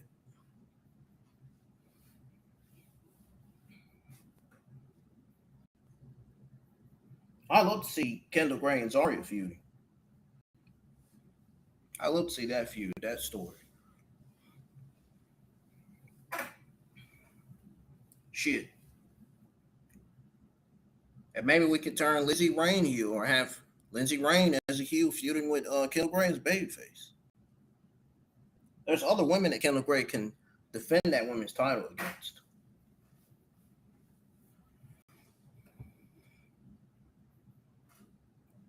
Like, for real. Literally.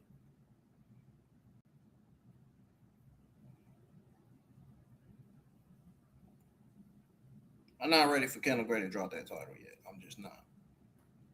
She's doing solid. She's doing a solid job as NXT Women's Champion, and I just don't think. I don't think the time is now for her to drop that.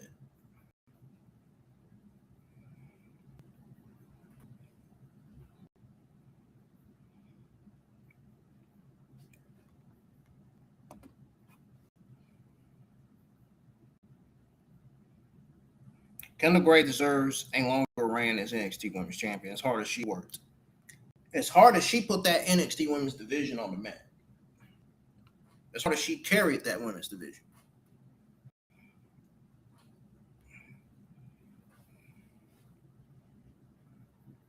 So hopefully she retains and we get Kendall and Reina Valken feud. If we don't, then Kendall Gray end up losing and drops the NXT title, I'm gonna go crazy. I really am. I know Kaylani Jordan deserves to be NXT Women's Champion too, but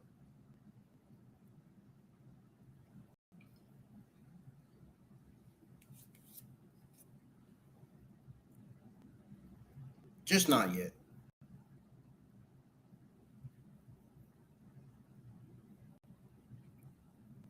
These women need to let Kendall Gray have a longer reign. At least Kaylani lets Kendall Gray have a longer reign at least before she becomes the next NXT Women's Champion.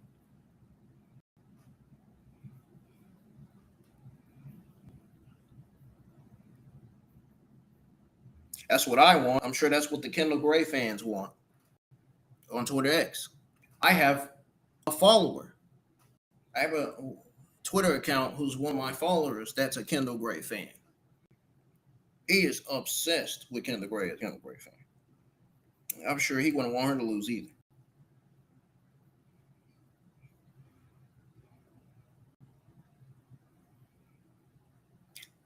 We move on to this boring Dark State feud that I'm not interested in.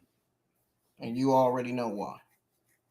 Everybody that tunes into the live chat, everybody that sees my tweets on Twitter X, they know why this Dark State feud, in my opinion, is boring. They know why. I don't even got to explain. Ain't got nothing to do with Sugars. So we had a Dion Lennox and Sugar split screen promo. Announces weaponized steel cage next week. It means they're probably going to continue this like they did with the YN6 and MFTs, the feud that lasted for 6 months.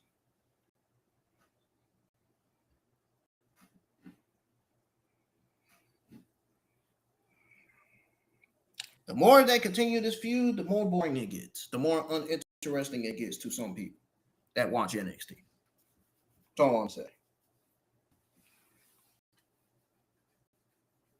If I could think of a time for them to split Dark State, I think now's the time to do it. Let these guys go single, go solo, please. No more Dark State faction. No more of this Dark State story. No more of this Dark State faction stuff. Just let them go their own ways, their separate ways. This Dark State faction run is not working for Dion, Griffin, or Cutler at this point. It's just not. It's not.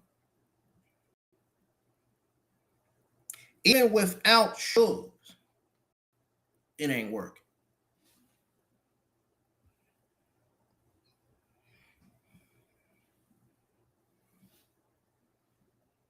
Yeah, it was great. It was solid when Sugars was in it. But now it's not great with him no longer in it. He's currently a solo singles wrestler, singles competitor. It was a whole lot better with him in it. It really was. It just, as soon as he left Dark State, as soon as he got kicked out, dude,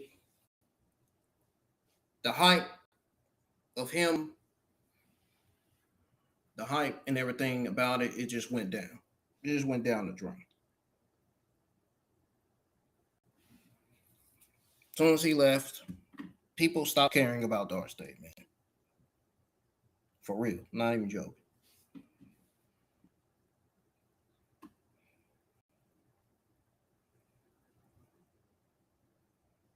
But this Dark State faction needs to end.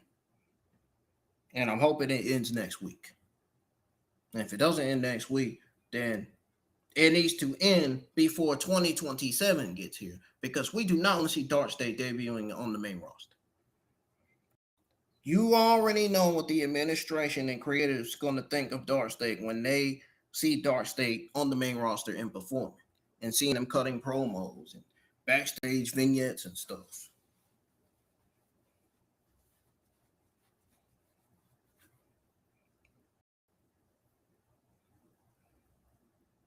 Well, at least we already know anyway. I know what they're gonna think of them.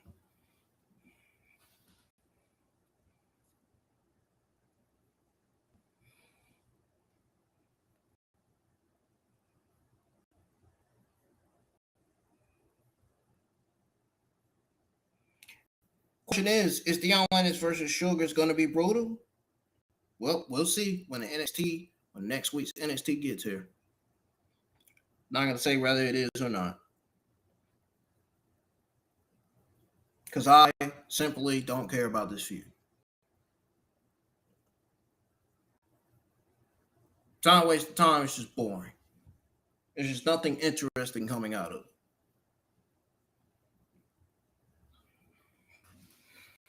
it.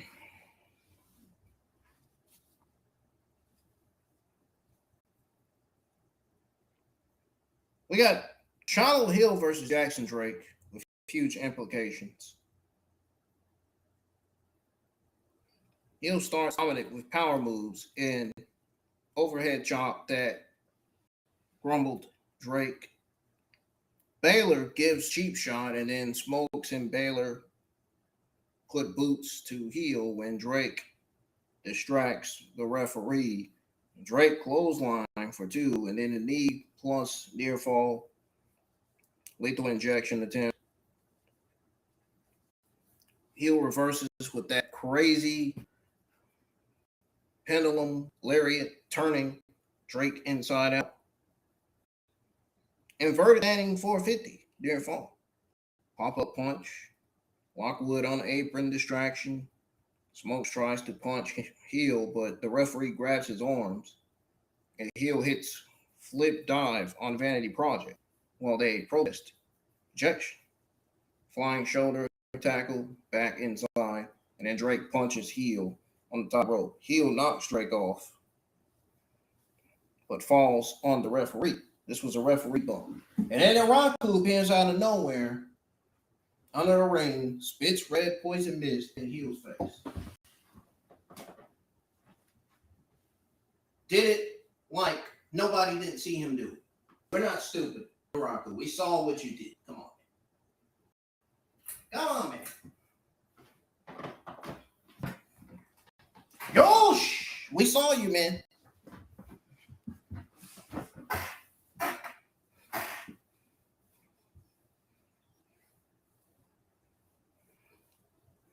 Drake hits 450 for the victory. So now, per stipulation, Drake gets Miles Bourne for the North American title at Heatwave. And Vanity Project gets Bourne and Tavion Heights for the tag titles at Heatwave. So Miles Bourne is going to be doing double duty at Heatwave. Oh boy. By the time Heatwave ends, Bourne's going to be tired the fuck out. He's going to want a favor from his wife, Stephanie, man. You already know what that's going to be. Anyway.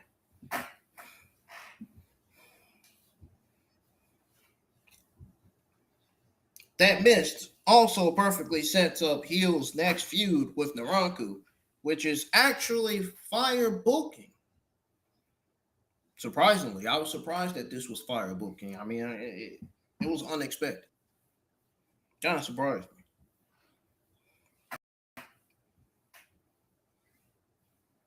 But yes, this is Charlotte Hill's next feud, supposedly. Says the IWC accounts online. You know, IWC obviously stands for Internet Wrestling Community. I'm not talking about the AEW stands, the sickos. I ain't talking about them. You can get them out of your hairs. We ain't talking about them.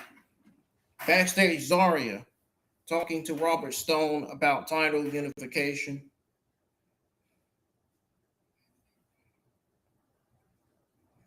Kylie Armstrong interrupts, saying since she pinned Sinclair, she delivers Speed Women's title match without tournament, like Lucy and Price didn't have to.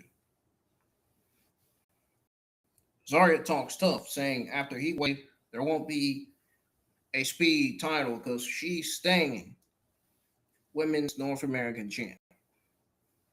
Yeah, sure thing, Zarya. Sure thing. Sure thing. Did you not lose to Ren Sinclair in that Speed Women's Championship match? I mean, it made no sense. What would have made more sense was a North American Women's Championship match. It's not really her or Ren Sinclair's fault. You know who the blame goes on already. You already know. Obviously, NXT creative and a lazy book. People that book the matches and the decisions they made.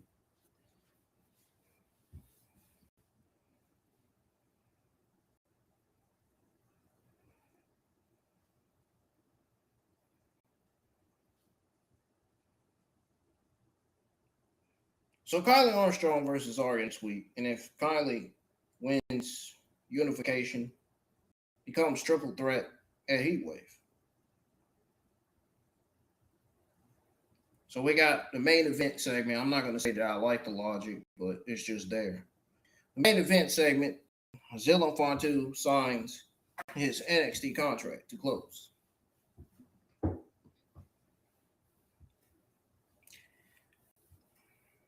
Does WWE not realize that Kylie Armstrong and Zarya are both heels?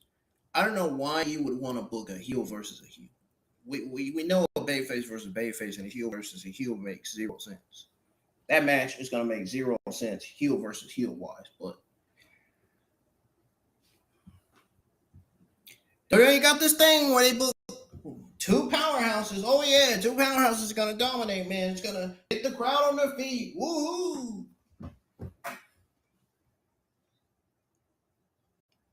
Okay, we'll see. And if they drop the ball on this match between Kylie Armstrong and Zarya, I'm going to call it out. It already makes no sense on paper. You got two heels, two top heels going at. So you mean tell me you book this match to determine which one is the more dominant heel in the NXT Women's Division?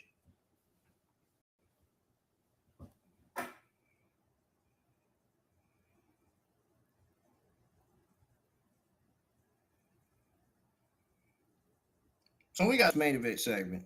Zilla Fatu signs his NXT contract to close the show, in other words. GM Robert Stone in the ring announces NXT's next star. Zilla comes out, tapes up trainer Booker T and Vince Joseph, crowd giving Umaga chants. Zilla says at the moment, signing with the biggest company in the world. Starting in NXT, he says. And then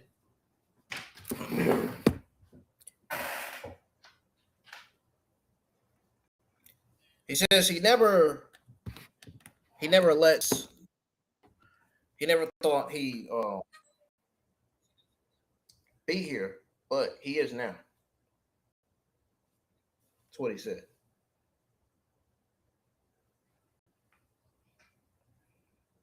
He said he never thought he'd be here. He says he's not a nipple baby, and he's here to prove talent stands for itself. He says he made people mad last week. Get used to it. Security surrounds ring to hold back Cruz, Montana, and Grayson Waller.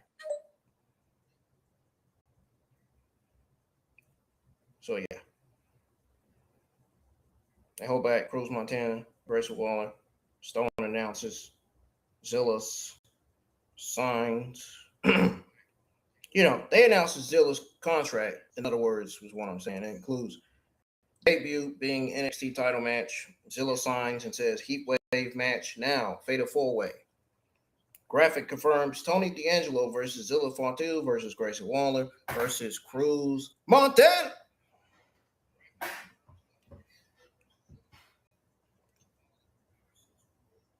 I want to call him by his normal TNA name. Mike said 10. So NXT Championship and Vic hypes Kendall Gray versus Kaylani Jordan for NXT Women's Championship at Heatwave. Executive producer credits roll. So the final verdict here is that NXT was a solid mid-B show. Best things that delivered the most, honestly, in my opinion, was Cruz calling out Zilla, which opened the show. It was a solid way to open NXT. The AA Cruiserweight Fatal 4-way banger. Ren QCC versus Kylie and Kaylani women's tag, even though Kendall Gray losing made no sense. It wasn't even a non-tag team match. Give me a break. And even if it wasn't, it wasn't. Champions still should not be losing unless they are set to lose at a PLE.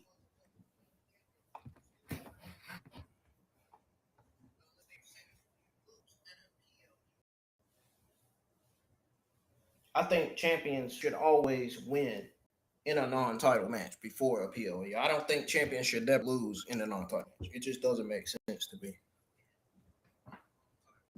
It really doesn't. Booking wise, it doesn't. Creative wise, it doesn't.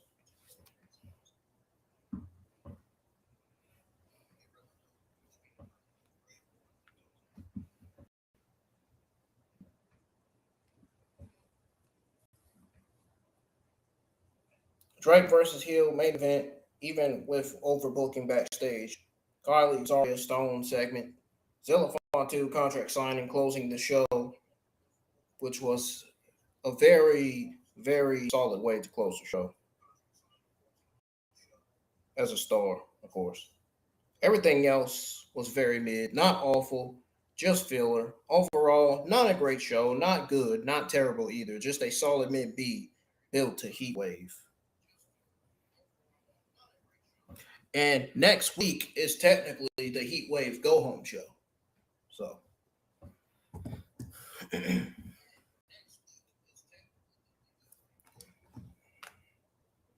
thought I'd put that out there.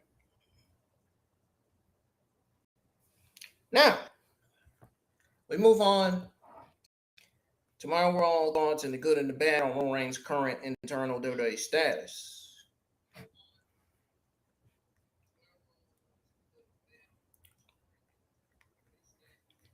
Let's go ahead and have a little bit of background music here.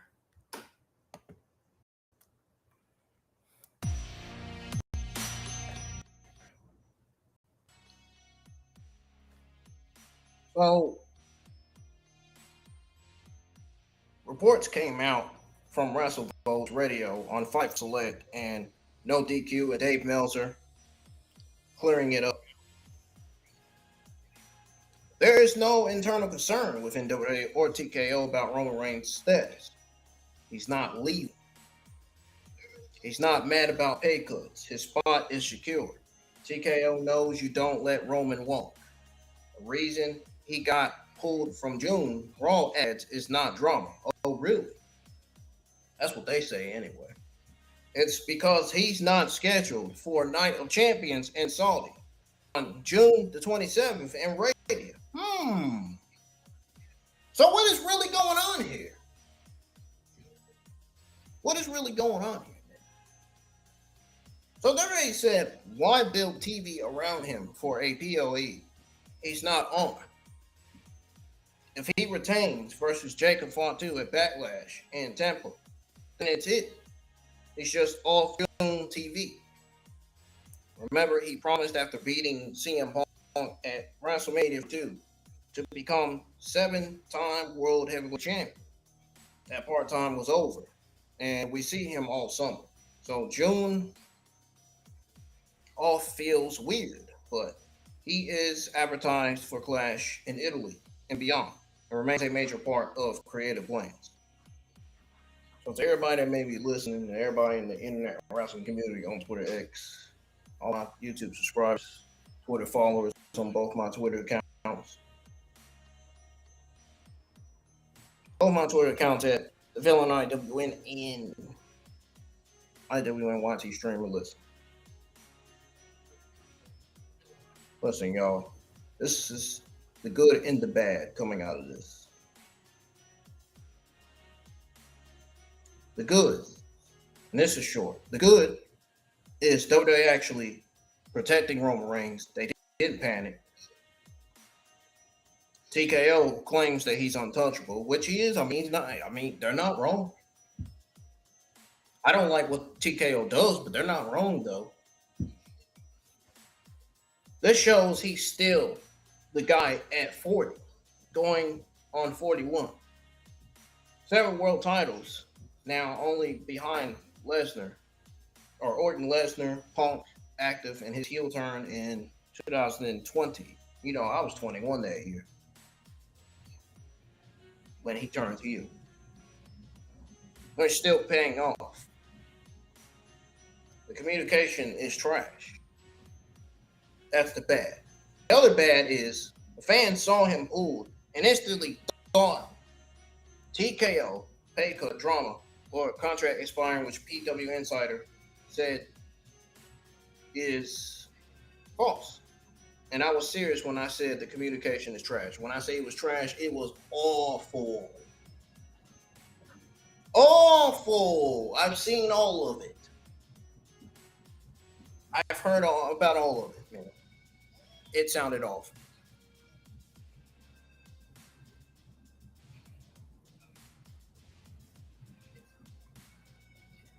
Plus him saying full time, then missing a whole month. My goodness, man. If that is not an indication that kills momentum after Mania, man, if that's not kill momentum after Mania, then I don't know what is. I legitimately don't know what is.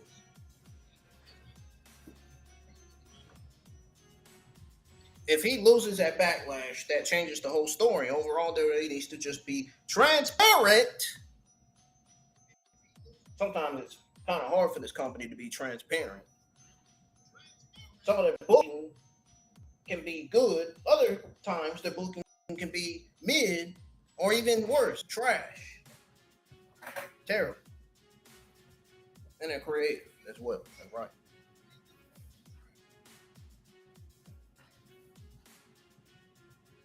But seriously, Roman is good. Status firm. Tribal Chief ain't going nowhere, man. I don't know why people think he's going to Hollywood. Yeah, they don't know. Man, come on.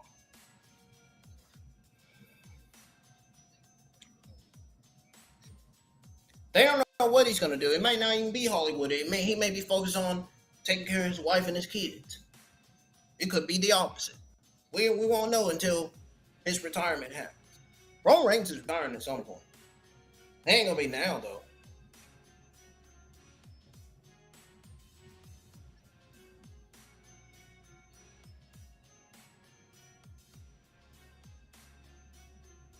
All right, moving on to my honest thoughts, the good and the bad, on where things stand with Asuka's WWE status. Amid the long absence.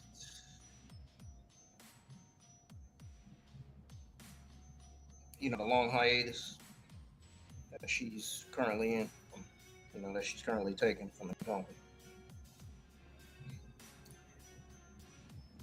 So here's what I know from PW Insider, Wrestling Observer, Fightful,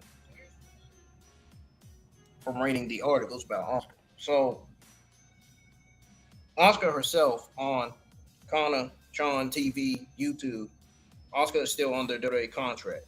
This is not a release, not part of the post WrestleMania 42 roster cuts that took Kairi Sane and not about TKO pay cut talks. The real reason is personal family matter in Japan. That is what the wrestling sources claim. She asked WWE for extended time off, and they talked it through. After that classic versus Io Sky at Backlash 2026 in Tampa, where Sky beat her, they hugged in the ring. She told Io Sky, I was looking for someone to take over my position. Finally, you became that person. I'm proud of you, and left with luggage. People backstage were literally saying goodbye to her, and Melzer called her semi-retired, which scared everyone. Not gonna lie, it kind of scared me too. Asuka doesn't even look retired to me. She looks like she could still go in the ring, honestly. Asuka herself cleared it up May 8th to 22nd on her channel, saying there's a ton of rumors.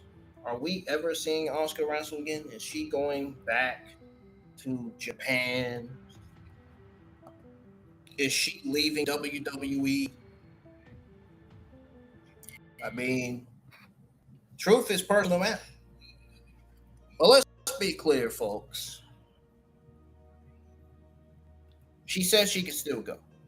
I'm still at top of my game. I'm still officially with WWE, which I figured coming from Oscar. I might pop up when you least expect it. But if you catch a glimpse, cherish it because it's going to be rare. Now, the good about this is that though they actually respecting her, well, I mean, I feel like, in my opinion, sometimes I see WWE respecting talent, other times they don't. Especially with the way they poorly book talent and reportedly have backstage heat with them and stuff. You know, backstage heat, that starts wars, arguments, fights, all that.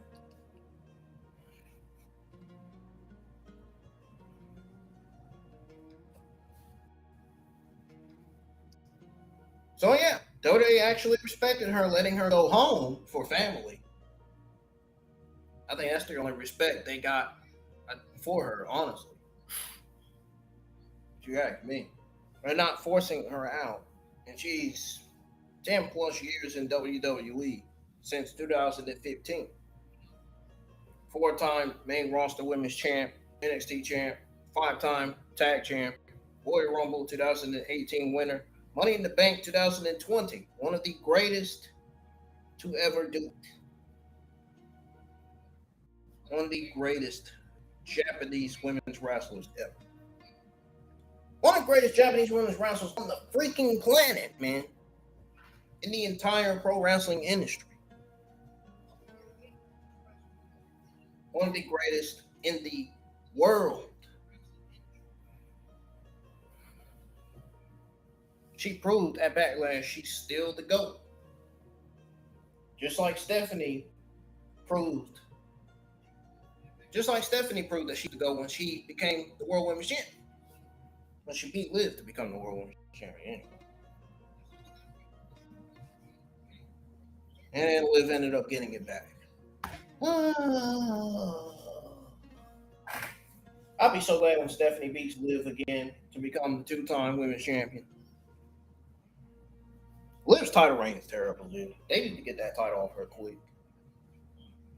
Same thing I said about Dominique's AA Mega Championship title reign. And Dominique should be on AA. He shouldn't even be on Raw. He should be away from Judgment Day. He should be on the AA roster internally, like full. He should be completely on that roster. He should not. I think they need to remove him from the Raw roster because the way WWE's been booking him like shit lately.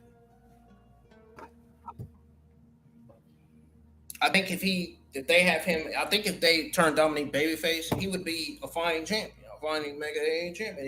He would be defending it every week.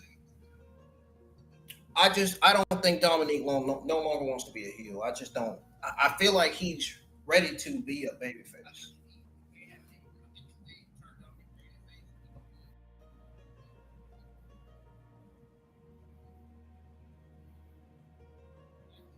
I just can't see him continuing his run as a heel any longer. I think he's getting fed up with it, honestly. And I can't blame him. I mean, if you're not gonna have your AA Mega Champion as a heel or babyface defend their title every week, man, what's the point of them having the title on them in the first place? You're not gonna get them a proper title reign or title run.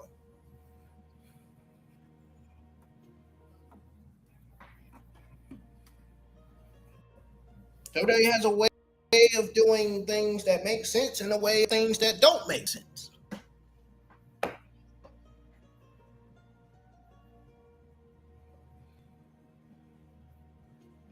Them booking Dominique to lose his Mega AA champion makes no sense. Same thing he did with Kendall Gray last night on NXT. God, man.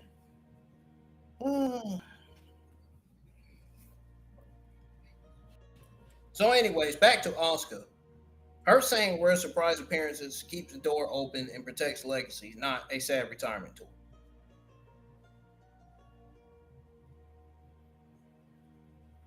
the fact that she's one of the greatest to ever do it should tell you right there that she ain't done.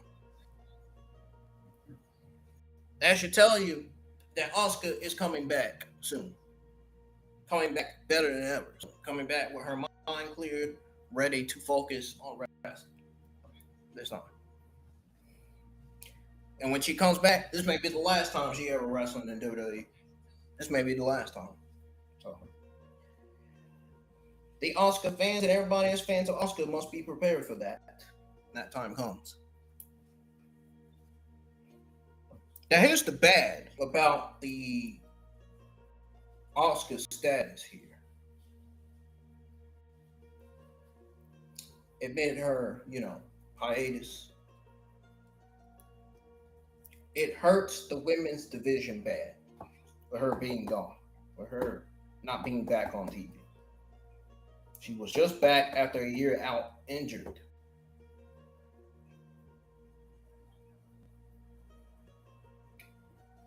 And half of the internet wrestling community and some of the YouTube content creators that I'm friends with, they probably thought that, because even I thought May return was happening.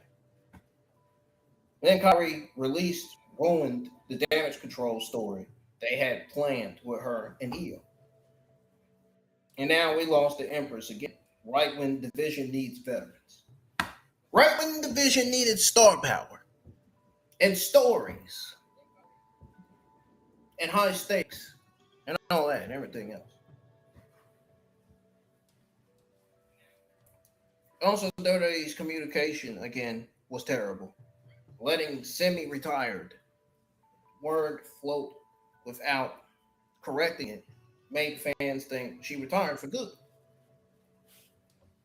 We deserve better than the sporadic pop-up for someone who never lost clean for like 2 freaking years straight in NXT. Overall, I get it, man. Family first, I respect that.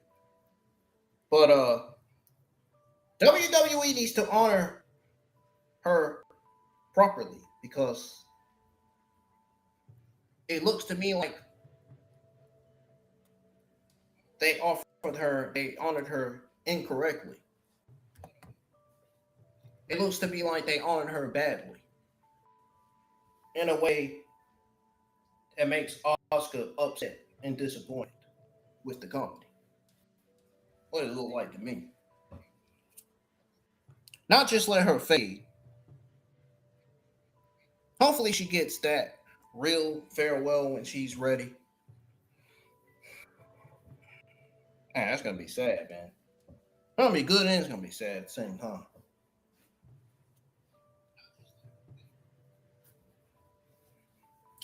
Now, my honest thoughts and the good and the bad on reason behind Ilya Dragunov's WWE absence.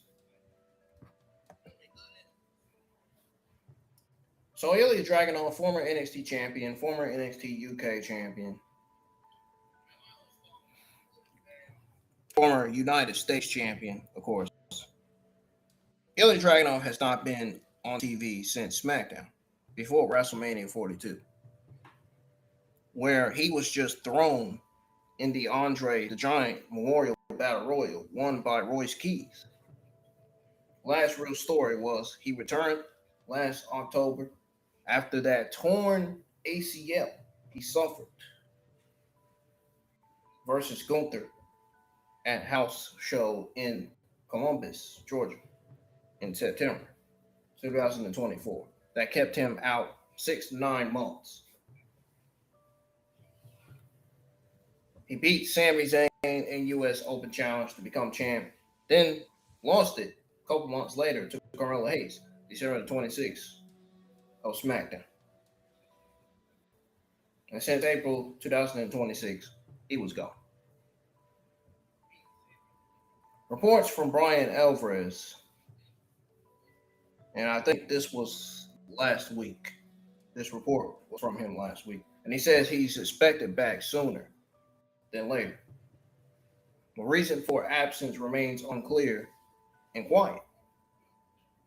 No injury now. Fightful Select, Sharmo Tab even said last week he's been training, and he did say this last week. I saw that. He said he's been training at Natty and TJ Wilson Dungeon facility as recently as June the 17th with his partner, Leah Burrell,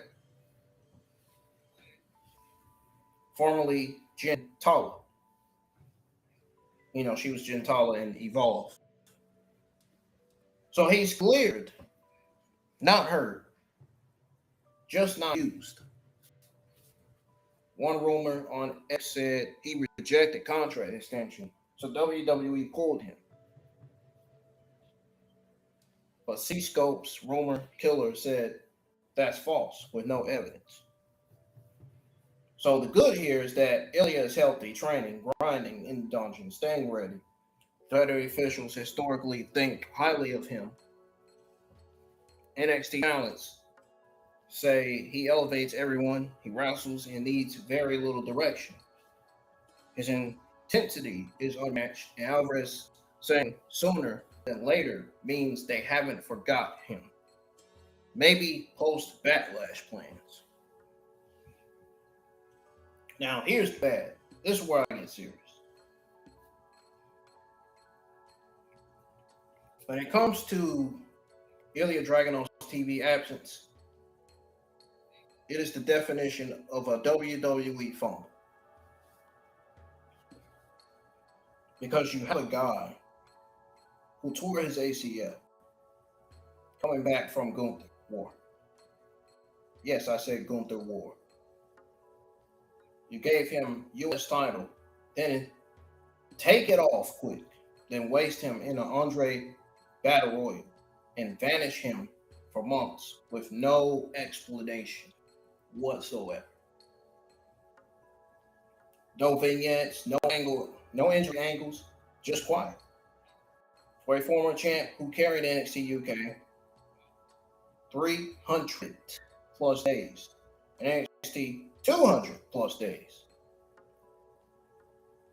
That is goddamn disrespectful, man.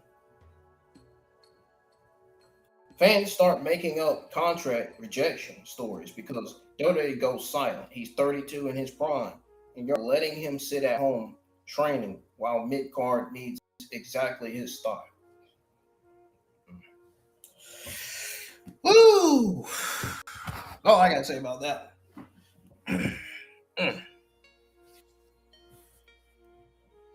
WWE has got to stop leaving their talent in Titus catering, man, and start booking them and start giving them something to do before the talent that sits in Titus catering with no creative plans ask for their release or request for their release.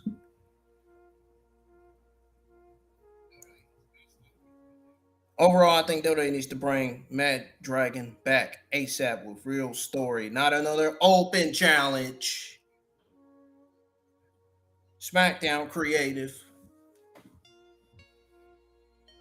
and the Triple H administration. Yeah, I'm calling him out. No, not no open challenge. He should be in world title picture, not forgot.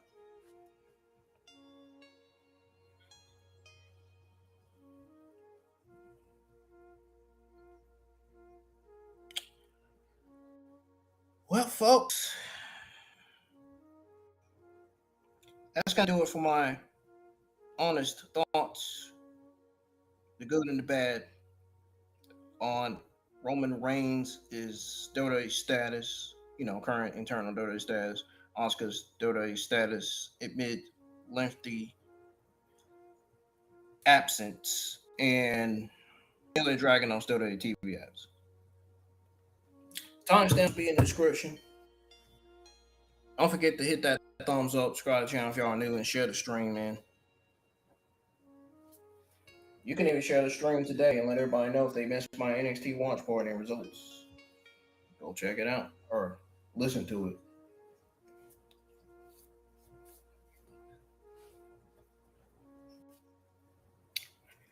Looks like Monday Night Raw did better than NXT again.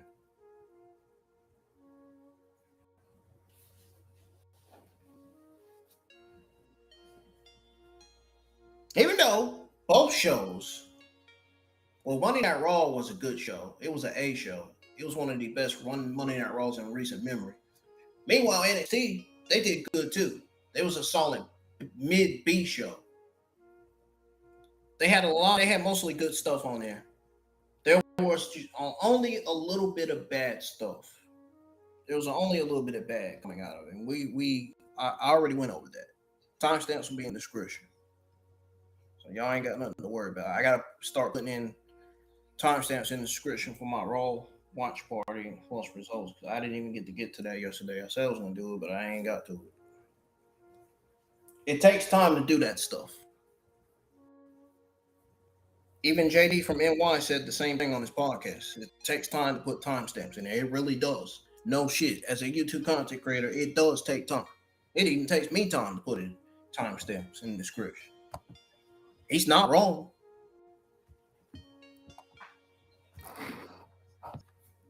AEW sickos should start listening to him more. Because the AEW shows have been awful. That's why I don't even watch AEW no more, dude. Their shows are fucking garbage, man. The stuff they do on there, man, it is insane. That's why I'm glad I stopped doing AEW reviews and watch parties. I'd rather watch WWE over AEW. And I'm gonna always say that. But even though WWE and AEW have their ups and downs and have their good and bads,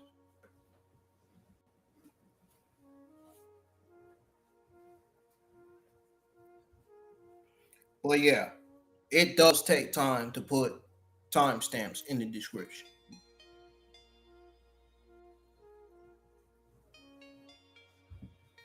And I hope a lot of people will soon understand that.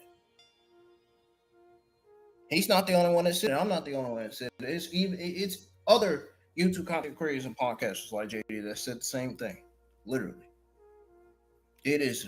Sometimes it can be very difficult to put timestamps because then sometimes you would have to listen to what you're saying and then you have to, like, when the screen goes to like a darn, what do you call it? Like a square, like a triangle screen.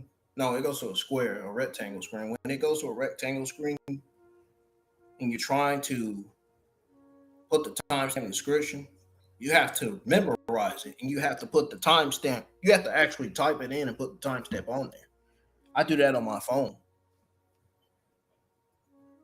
So yeah, that is one of the many reasons why a lot of podcasters and YouTube content creators like myself have said, and like JD has said, that sometimes it is kind of, I mean, I wouldn't say difficult, but it just takes time to put timestamps in the description. And it might be difficult for some YouTube content creators,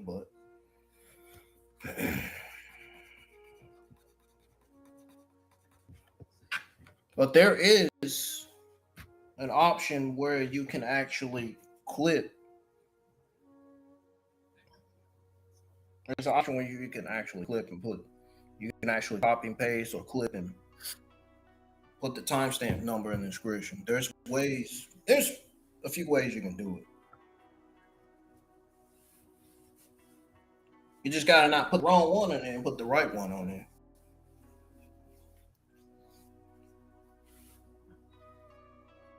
And you know, every time you go on the Google store, you always got to update Twitter X. Every time I go to that Google store, there's always a Twitter X update, man. I always got to click in and update. When is Twitter X actually going to have an actual update that fixes everything? Really? They need to have a serious update that's going to fix everything. Otherwise, this shit is broken.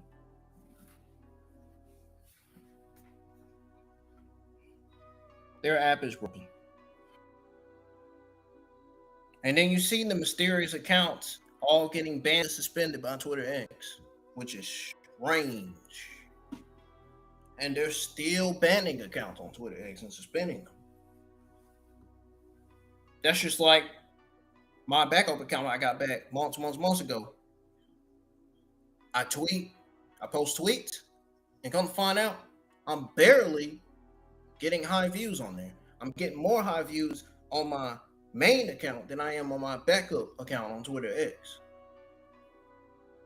I think it's because they have shadow banned my backup account. And I think that's why the views been low on the backup account. That don't explain why the views been high on my main account though. But still.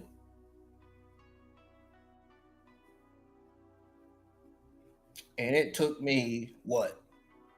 1 or 2 minutes to figure that out. Why?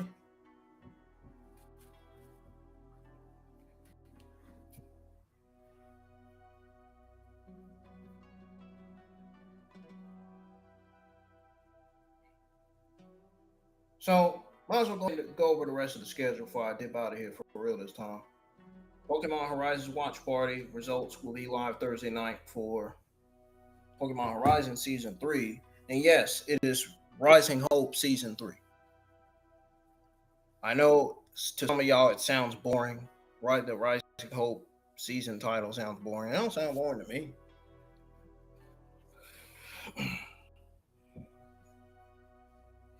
But yes, I'll be live watching episodes 21, 22, 23, 24. And I think this is where things are going to be picking up. This is where things are going to get serious.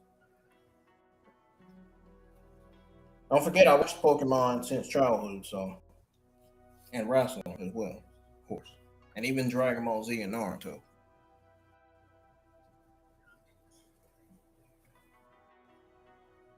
Also, we'll be live for Friday Night SmackDown.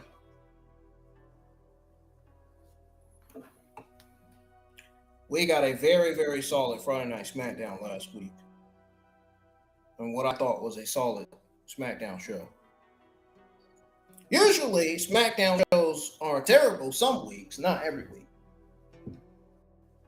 This year, SmackDown ended up being one of the worst shows of the entire year. Like, literally. And I wouldn't say of the entire month, the entire year, in my opinion.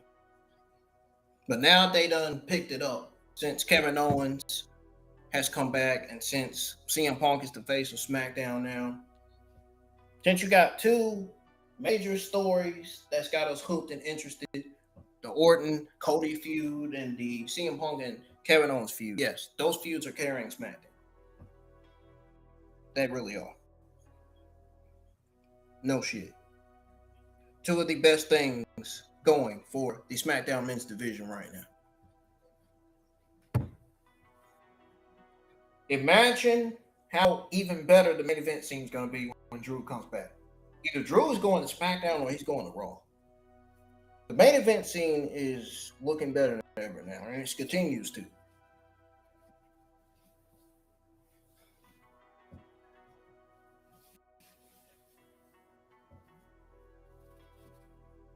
Hopefully, we see some more new stories eventually. And hopefully, Shinsuke's mystery partner appears, and hopefully, we get to turn to Shinsuke himself this Friday night. Dude, if they fumble Shinsuke's return again, if Shinsuke and his mystery partner don't come out again this Friday, then I'm going to call it out. I'm going to be like, yo, they done it again. They fumbled Shinsuke again.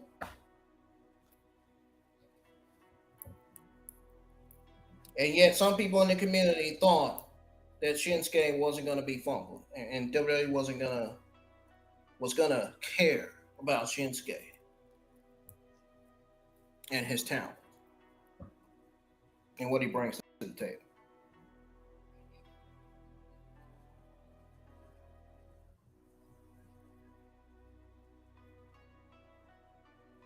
Do I want to believe that Shinsuke and his mystery partner will appear on SmackDown this week? I don't know, man. The way they did it last week, it's making me have mixed reactions.